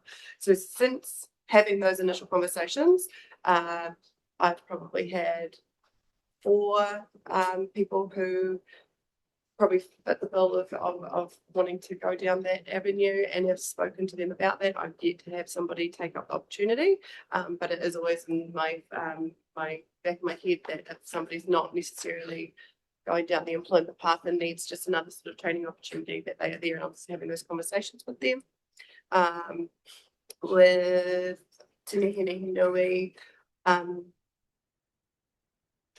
talk much to that other than the building project that they're doing down in Te Koete. I did have a couple of young people apply for, they had a builder's apprenticeship role down there, and they weren't successful. The climate's really hard. You know, you've got one position available that might be entry level when you've got 60 applicants. And then it comes down to wording. Somebody says, I'm really tech savvy and can use a computer. And somebody says, I can use Microsoft Excel. I can use this, I can use that, I can use that. It specifies what they can do on the computer. Maybe exactly the same skills, but it comes down to those words. So those are the sort of challenges and refineries that I'm trying to help our clients through at the moment as well. NEETs percentage walk-ins to, so with the NEETs, we don't get any NEETs referrals. The NEETs are generally walk-ins, and then the MSD referrals percentage of walk-ins and referrals. Well, yeah, we've had 55 referrals for the year, and then maybe I've had an extra 20 odd walk-ins who are on the benefit. Yeah. Oh, yeah. There might be walk-ins who are on the benefit, and then it's a matter of me emailing them and saying, hey, I've had such and such come in. Are they eligible for the program? The case manager will then say, yes, happy for you to work with them. And then that's how that referral happens if they do walk in on their own bat. The Maori numbers, we collect that in HubSpot for demographics. So if Pacific, Maori, male, female, New Zealand, European, non-binary. So we have all those stats. So I can send you those stats. Yeah, just because we're always, a lot of it, we're overrepresented in so many areas. I'm just wondering how our Māori are utilising, how well they're utilising you guys. But as you said, Taylor, it seems like a majority are. So majority are. Thank you. Councillor Barker. Why the age constrictions? That's the 18 to 24. Yeah. That's prescription from the MSD. It can't be altered. Yes, if I can add to that, the genesis of the Mayor's Task Force for Jobs, so way back in the day when I think Dale kind of kicked that off, previous Mayor, it was all about getting our youth into employment and helping our youth. So it's a combination of both the purpose of Mayor's Task Force for Jobs and aligning that to MSD.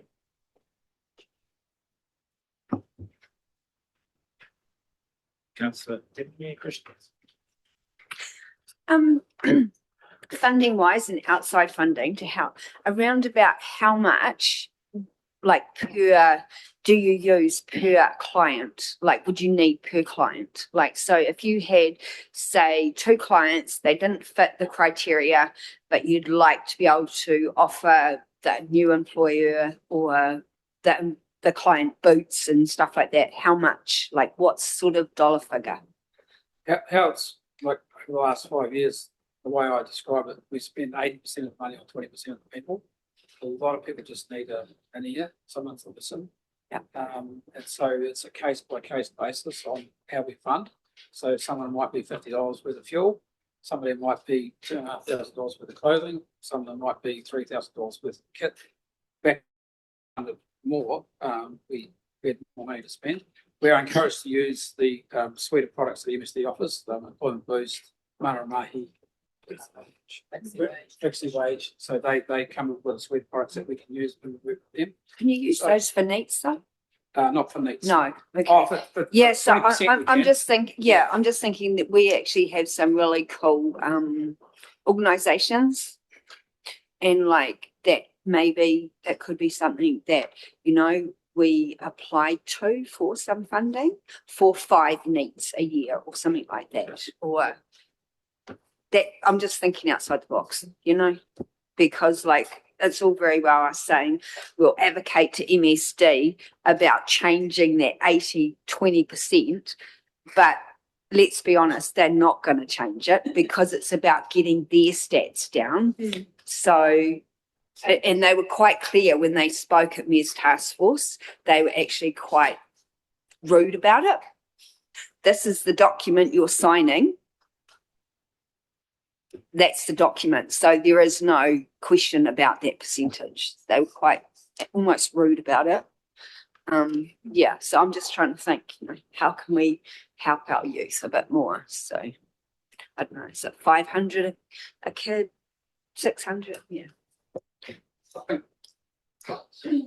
500 and maybe $2,500 to $3,000. So it might be like say $100 for one, $350 for another.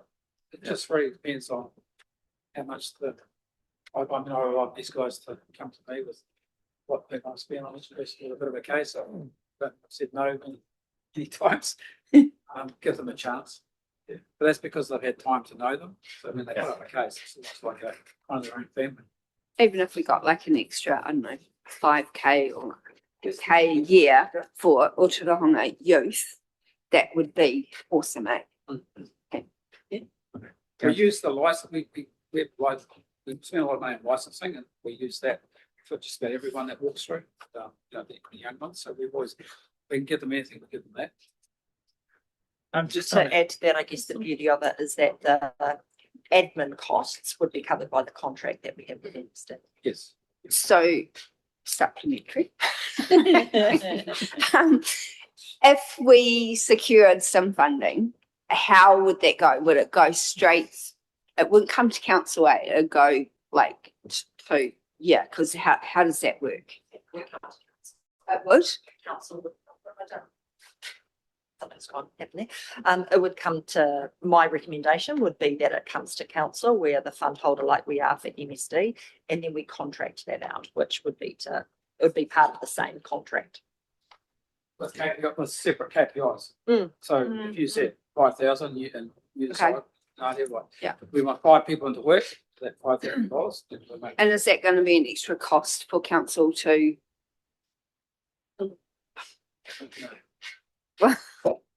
And there'd be no admin charge.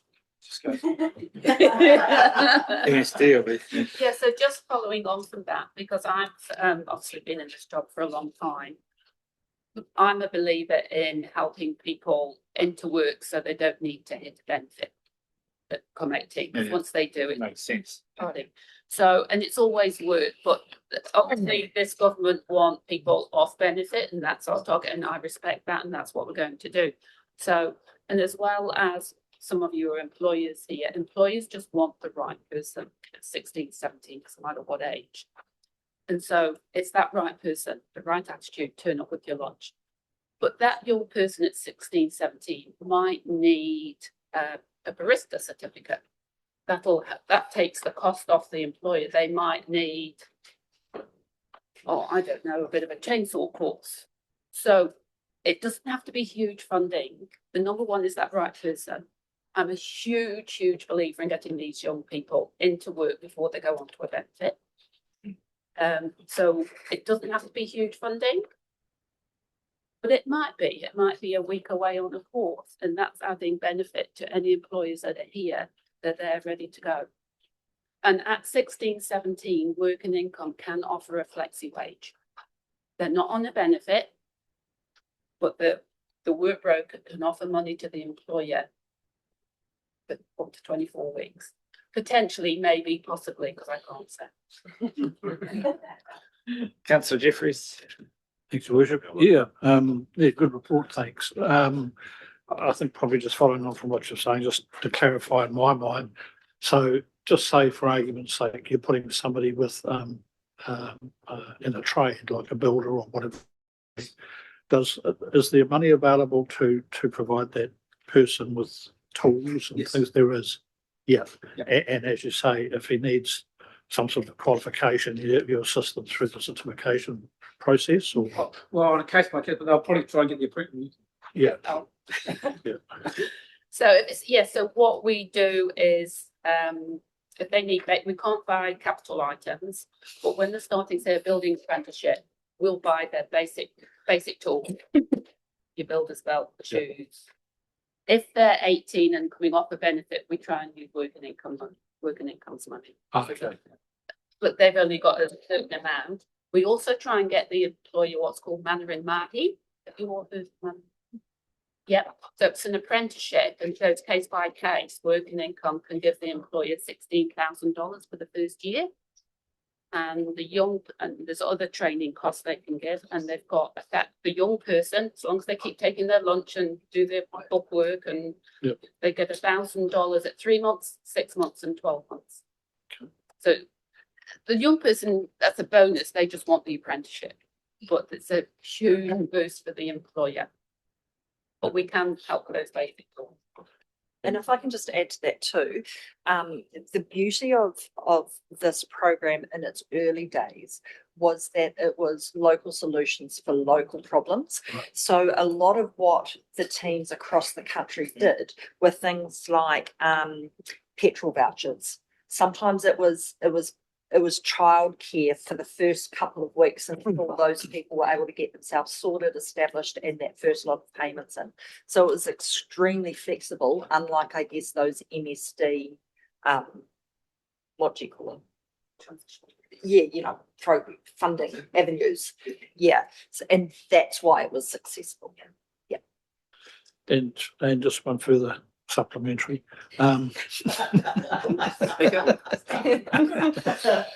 you're not just chiming in there.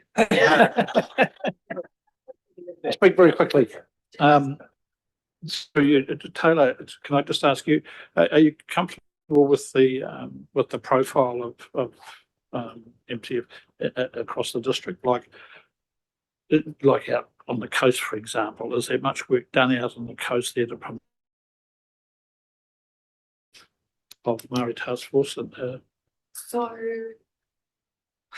historically, we used to have a satellite site out in Kawhia that we would attend once a week. When the funding reduced, our capabilities also reduced. So unfortunately, that has stopped. So Otorohanga clients who are on the benefit, if they're living in the Otorohanga district, as in town, they lie underneath the Te Kuiti MSD, and if they are living Kawhia, they are able to they sort of they're in Te Awamutu. So they go to the Te Awamutu MSD. So I have contacts in both and getting referrals from both. My visibility, or our visibility, is certainly not what it used to be out in Kawhia, out the coast, and maybe that's something that we could look at doing, is going out there once a month or something. But yes, yeah, it certainly has changed. When we first started, first 6 months when the LA was running for us, we had 9 referrals from Te Awamutu. That was great.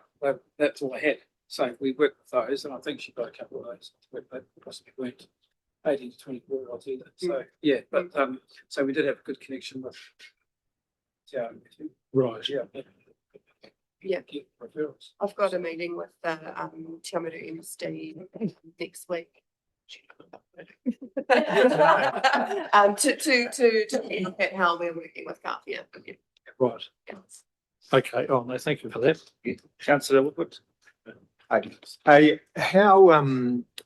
prescriptive is the program from the MSD's point of view? Like, do you have flexibility in how you roll that out, or is it you're only allowed to focus on MSD clients or specifics?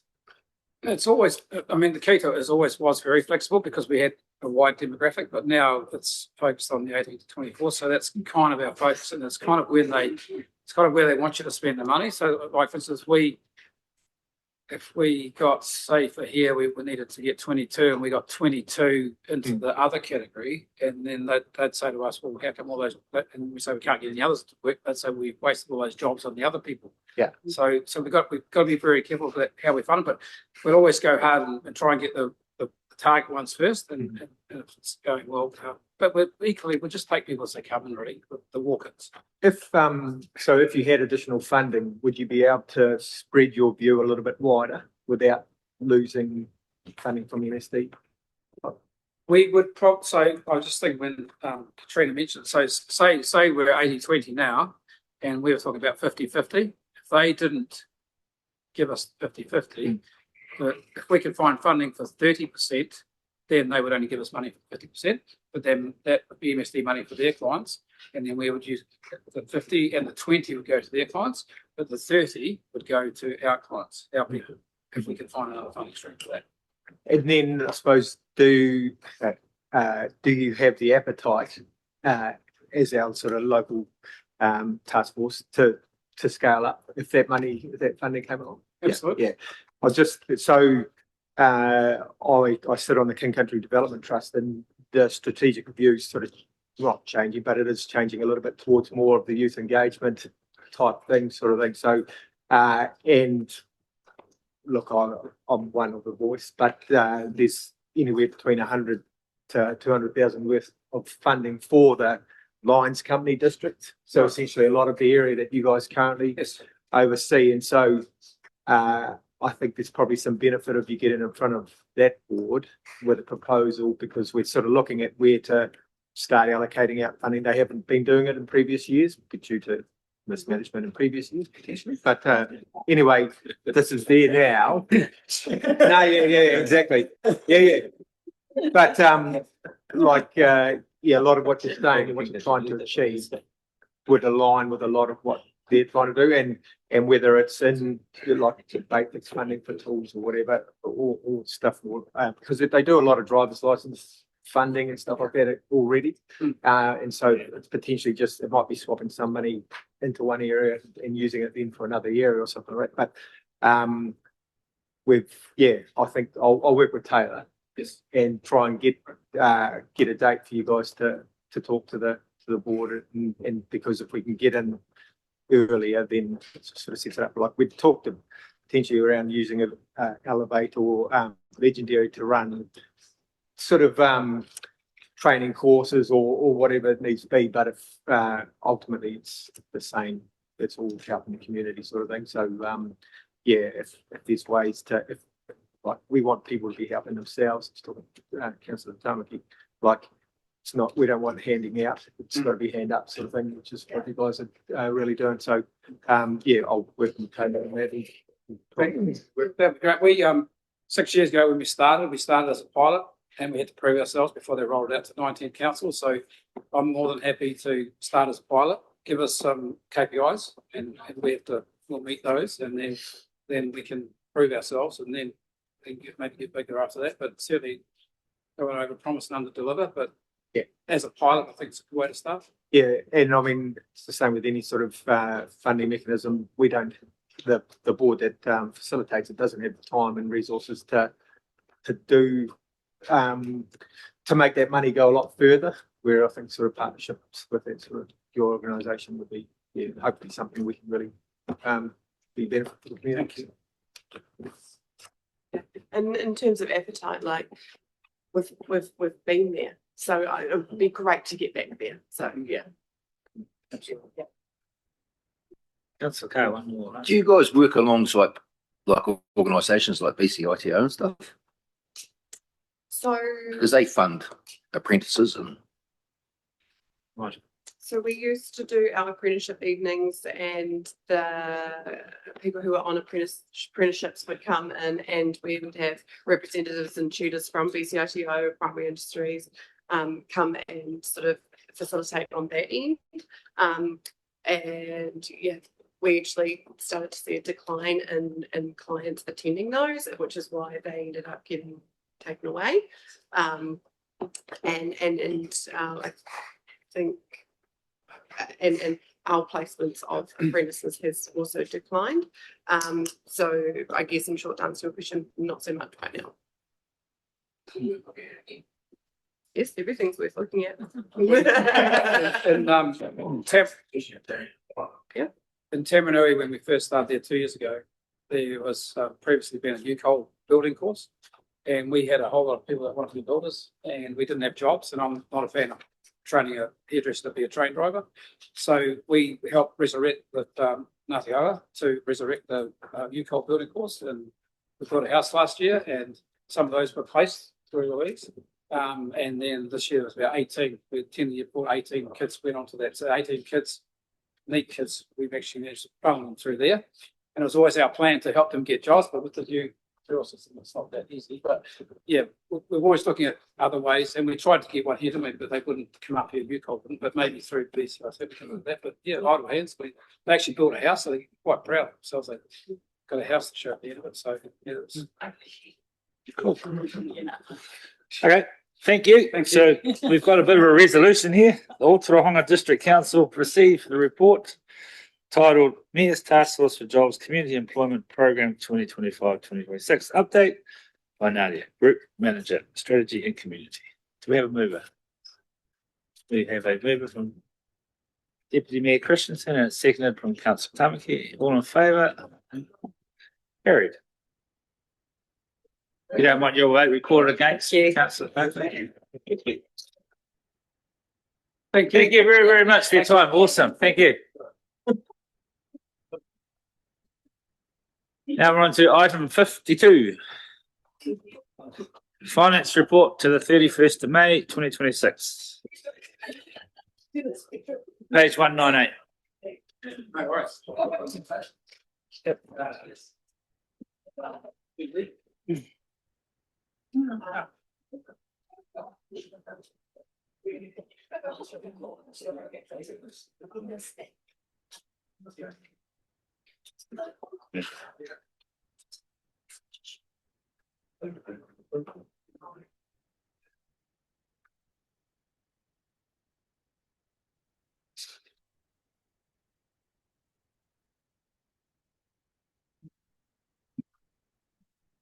Hey, thank you.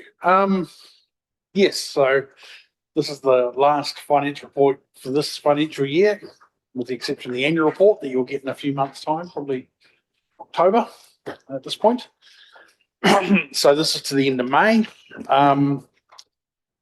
So you can see we have if I look at the statement of comprehensive revenue and expenses, we're showing a bit of a deficit at the end of May of just under $120,000.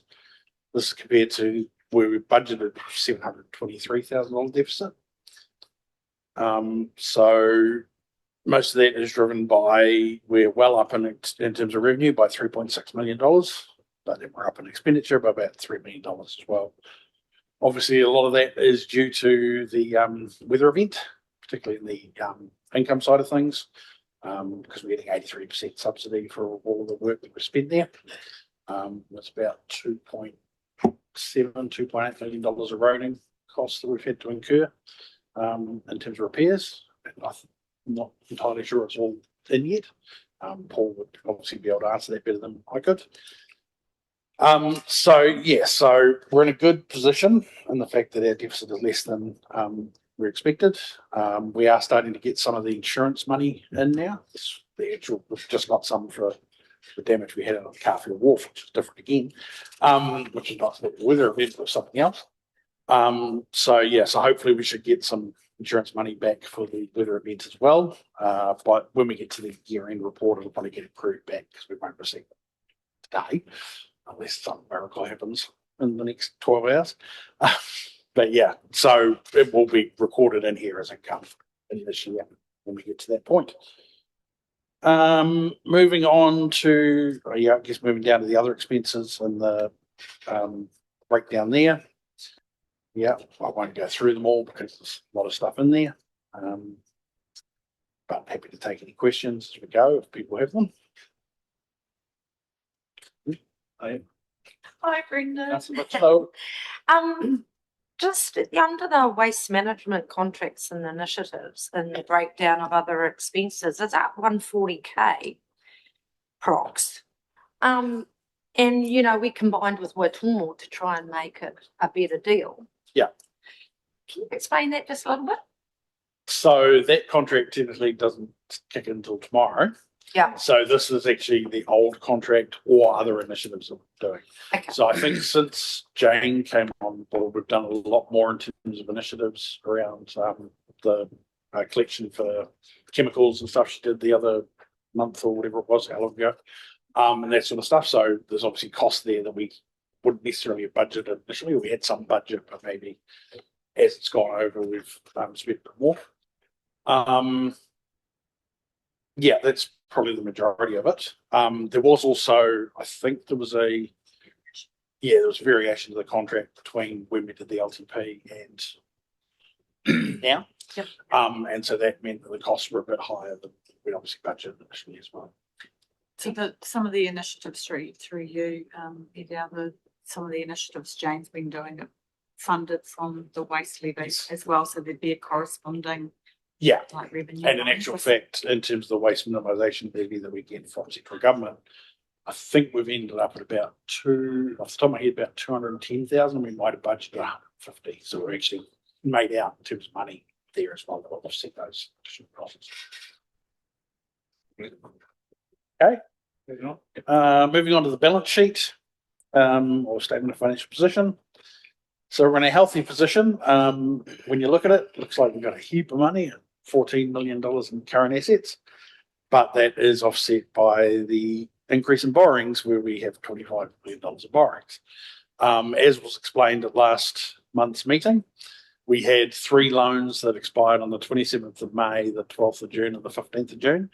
And rather than having to go through the whole process of printing out documents and getting them signed by Tanya and all this sort of stuff for each one, we borrowed the full amount to repay those loans at the 27th of May, put that money in the bank.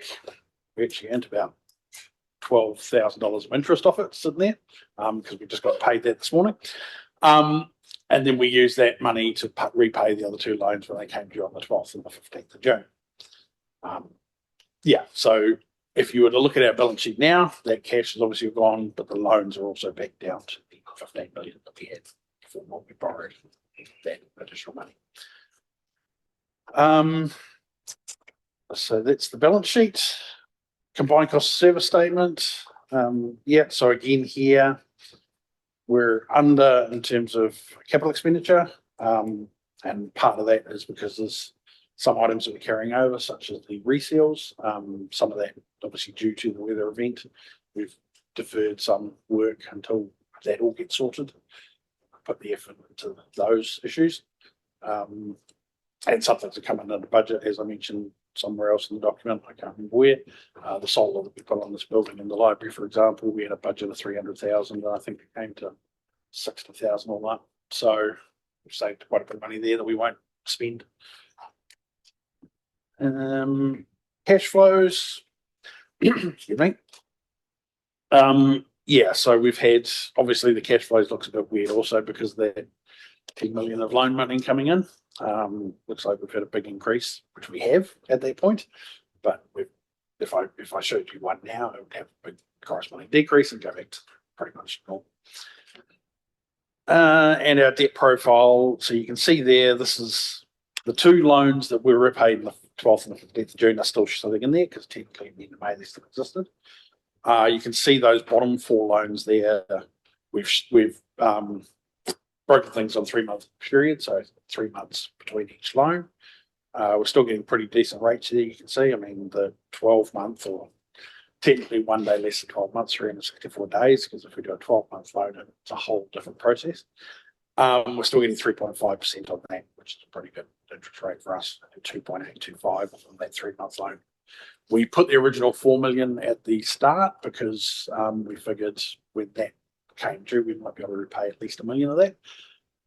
We should, in theory, be receiving just under $1 million from Waikato Water tomorrow for our share of all the establishment costs for setting that up.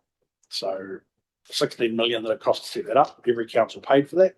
Even those that aren't transferring tomorrow will get their share back.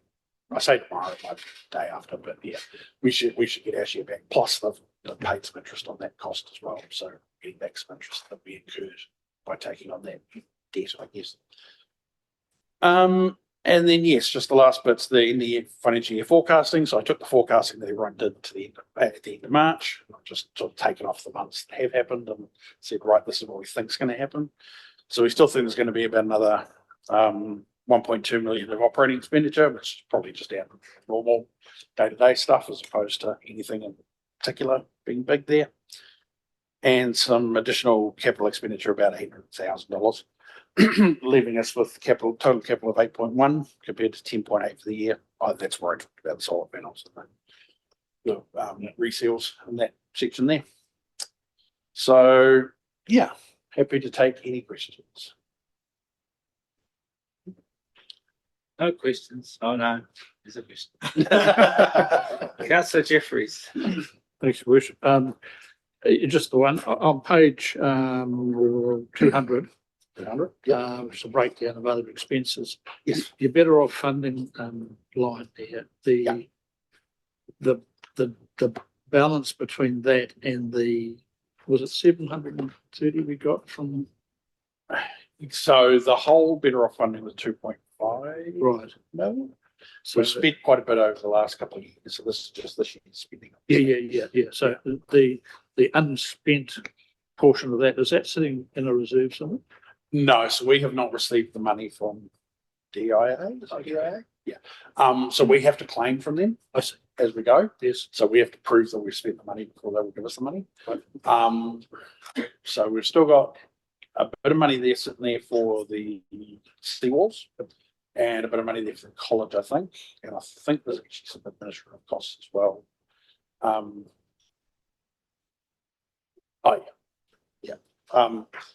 So we've just with task just leaving, we're just in the process of getting some other people set up to be able to do some claims for us.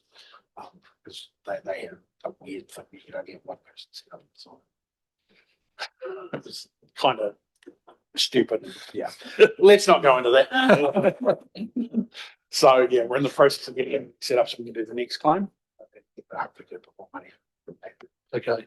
But we have, I think, till the end of June next year to get everything paid and then to use them. And if we don't use them, It's not urgent. I just wondered at some stage if we could just get a summary of what's been approved, what's been spent, what we've got left. yeah, That we would be. can do that.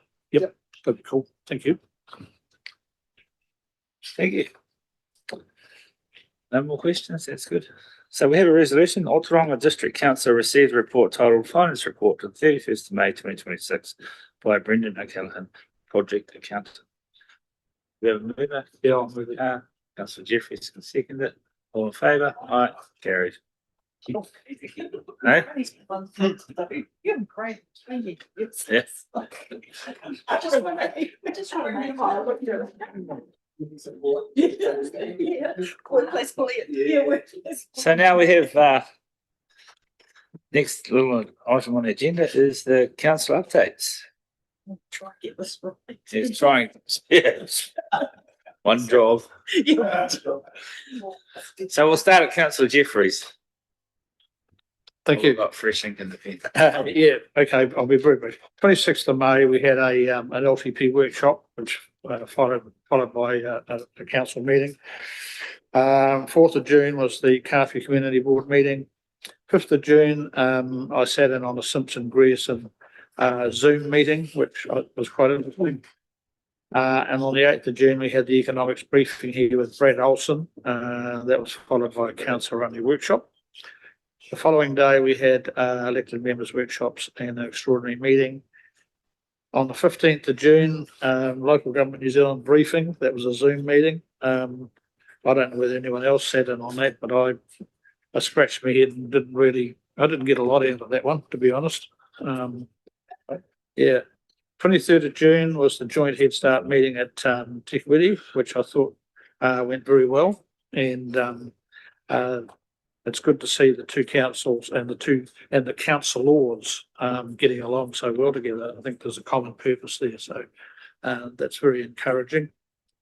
24th of June, I just want to acknowledge the passing of Callan Stewart, who was the Chief Fire Officer for Carfield. He passed away suddenly, and they had his tangi on the 24th of June at Makatu Rai.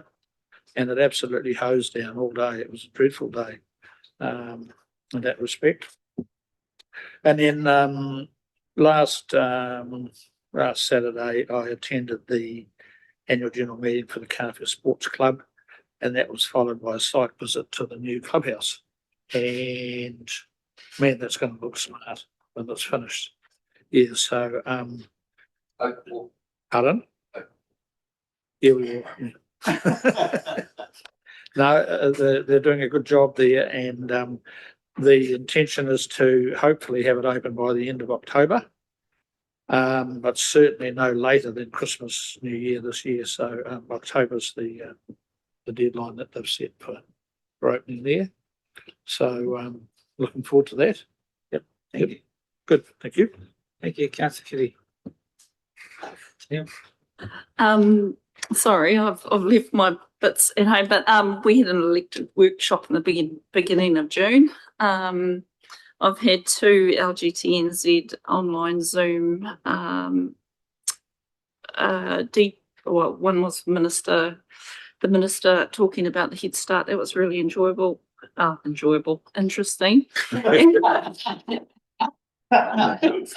Sorry, I've been caught off guard without my notes. And also listening to LTGNZ Waikato Regional Zoom, that was very interesting as well. Other than that, I haven't got my notes to remember, but I'll come back.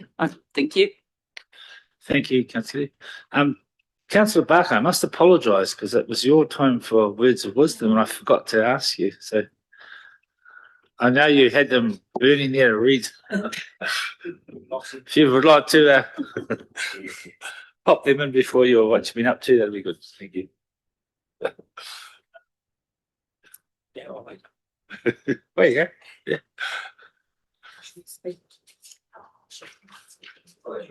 Oh, it's good. Yeah, well done. Push her into the mic so we get the recording. It's a blank page. Okay. Joe, pull his mic down so he gets. Get your hands off that.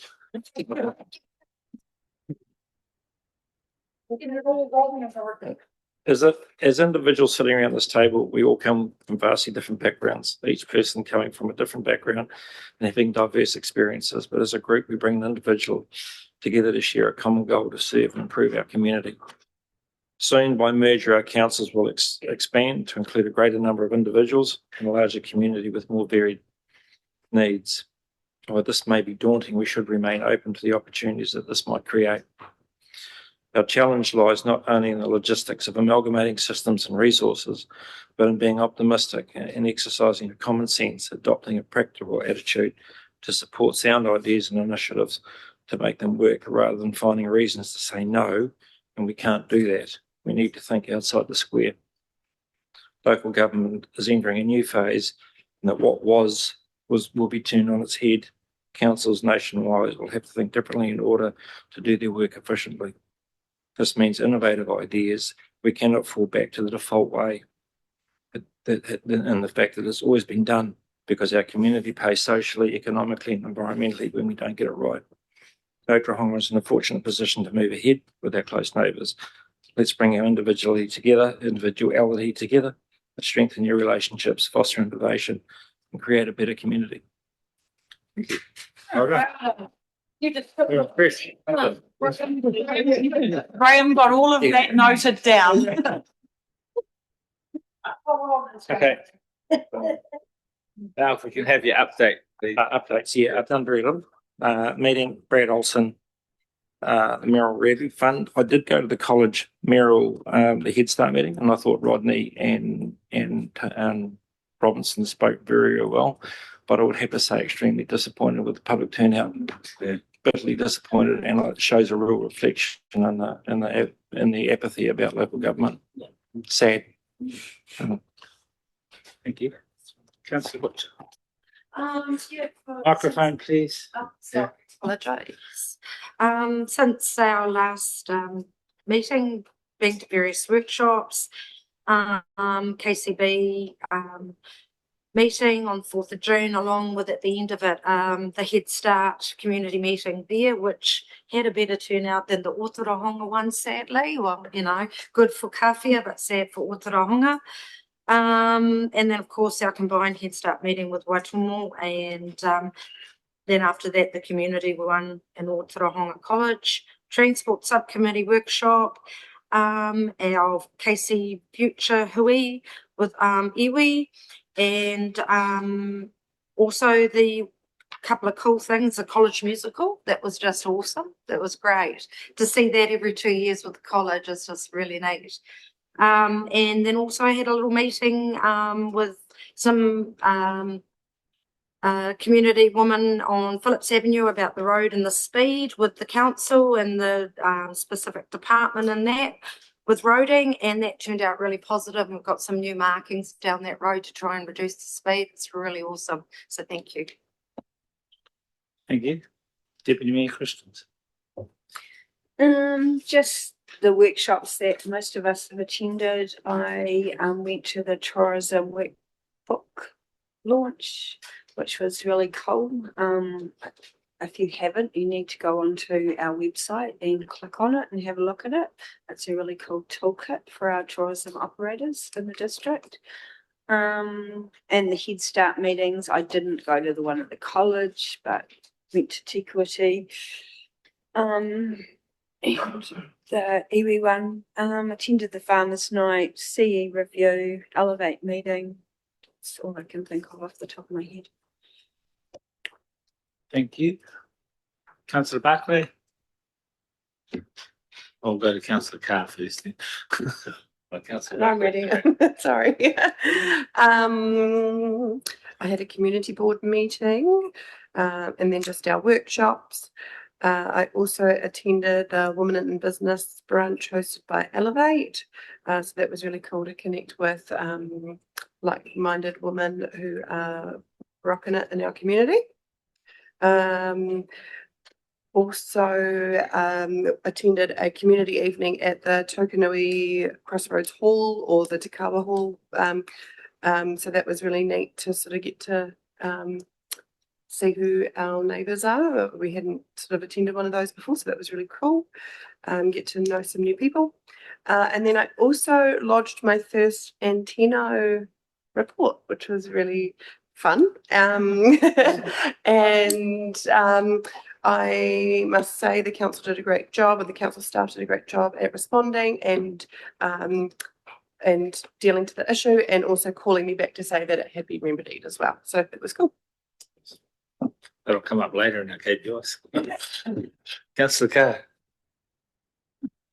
Carr. So yeah, long-term plan, followed by the council meeting, and obviously on the back of that, we had the Mayoral Relief Fund, which was good, nice to give away a bit more money, but seems to have dried up a bit since then. Went to the tourism night presentation, which was excellent actually. Bad news, Brad, wasn't so much bad news actually. And a big raps to the team behind who organised that and put the stuff together on the website. It's awesome. It's a great initiative. I didn't make either of the public forums for the Head Start program, but I went to the combined meeting last week, which was positive. I did have one of my constituents, another one, ring about the old burnout pad on Seafund Road. So there's some serious issues there. So I just basically went through the process with them on how to lodge the official complaint. Not sure if they have, but I'll follow up on that. We're organising a quiz at Otorohanga School. That's lots of interest in that. So I should get at least 2 teams from around this room. Tanya is always keen on a quiz, not particularly good at it, but always queen. Last time. Yeah, only because I was nice to you. I went to the first farmers night in years. Actually, that was good too. Spent far too longer than planned. Actually, Joe and myself. And then I've had a number of people from Waikeria Road ask about the potential of having a meeting or looking at getting that speed limit lower, given how much traffic is on that road and increasing on the back of the expansion of Waikeria. So following up on that as well. I've been doing lots, but nothing now. So I've attended lots of LGNZ hui online. One in particular that Kit's talking about, that was real mind-boggling stuff. The other one was the one that they run for women in local government or in leadership, I think. And one of the things Rahit Jamil Gisman was talking about is that it's about the resilience that we build within our own networks. I think that was really important to say that we're all in this together. We all need to stand up and reach out and help each other. Attended the Head Start thing in Te Kuiti, even though I was late because I thought it was here, so aroha mai for that. Had our CE committee hui. Attended Te Maruata hui online as we go into the next phase at the end of the month with our 2-day wānanga around Te Maruata. And lots of stuff being said around amalgamation, bottom non-negotiable stuff for Māori if we're scooped into the bigger amalgamation or if we stand in our own mana motuhakeas, which we're driving. Attended Te Rangai Whakakaupapa Kōrero Hui in Te Kuiti with Rodney, and that was really cool. Some good discussion around the roundabout that's on our boundary. I think that's going to be really cool in the next little bit, with Waka Kotahi, so that was cool. Also attended I didn't know whether to bring it up here or just talk to you individually, Rodney, but had a hui with a guy that's been brought in to be a soundboard for the Taupō Mea around this amalgamation stuff. So yeah, he sits on one of the, well, he's a director on one of the other boards that I sit on. So really interesting. And yeah, talked about apples for apples and how he's not keen to stand or to kind of go with Rotorua up that end. He's really looking for some guidance around how he can possibly come our way. So, but I'll have a kōrero to you about that, and probably introduce you to Martin Fritz. He's a really nice guy. So, and I just wanted to say thank you to Andrew because he took one for the team and went to the Muriel Fund. Hui, well, I went somewhere else. Wasn't always about but spoke to one of the old dears over at the Lions Club around the speed limit out at Old Secretary, how it's different from everywhere else.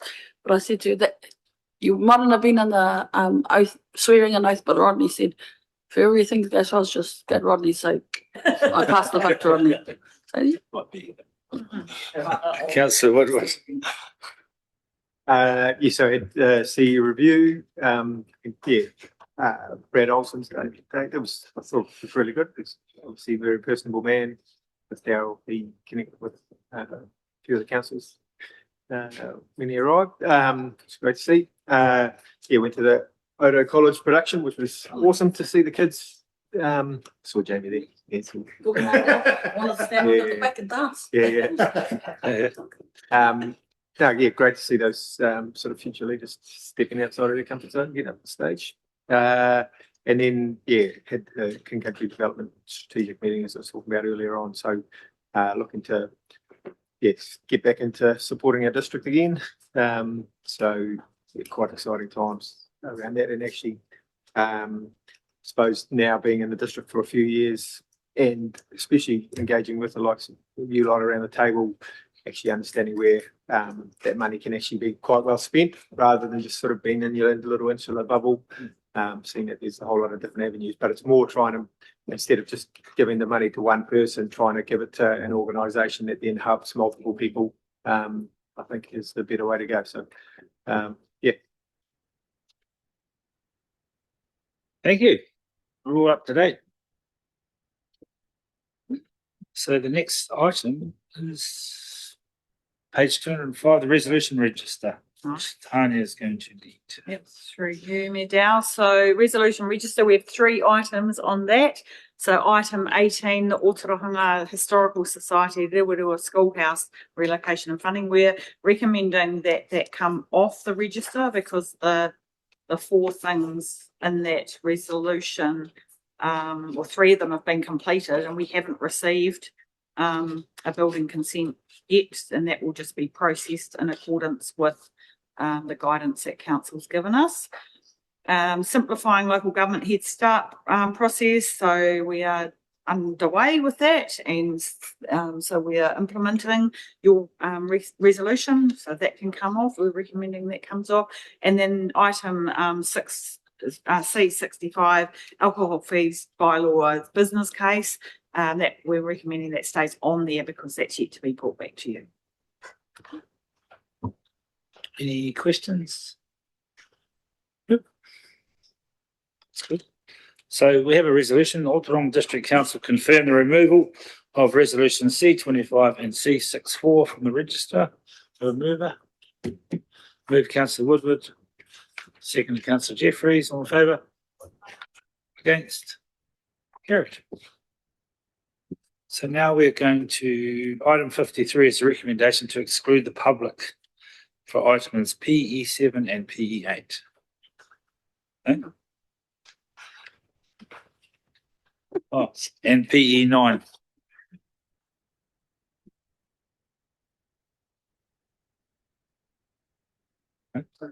Yeah, I'm happy to move that. Second, Councillor Barclay. All in favour? All right. Carries.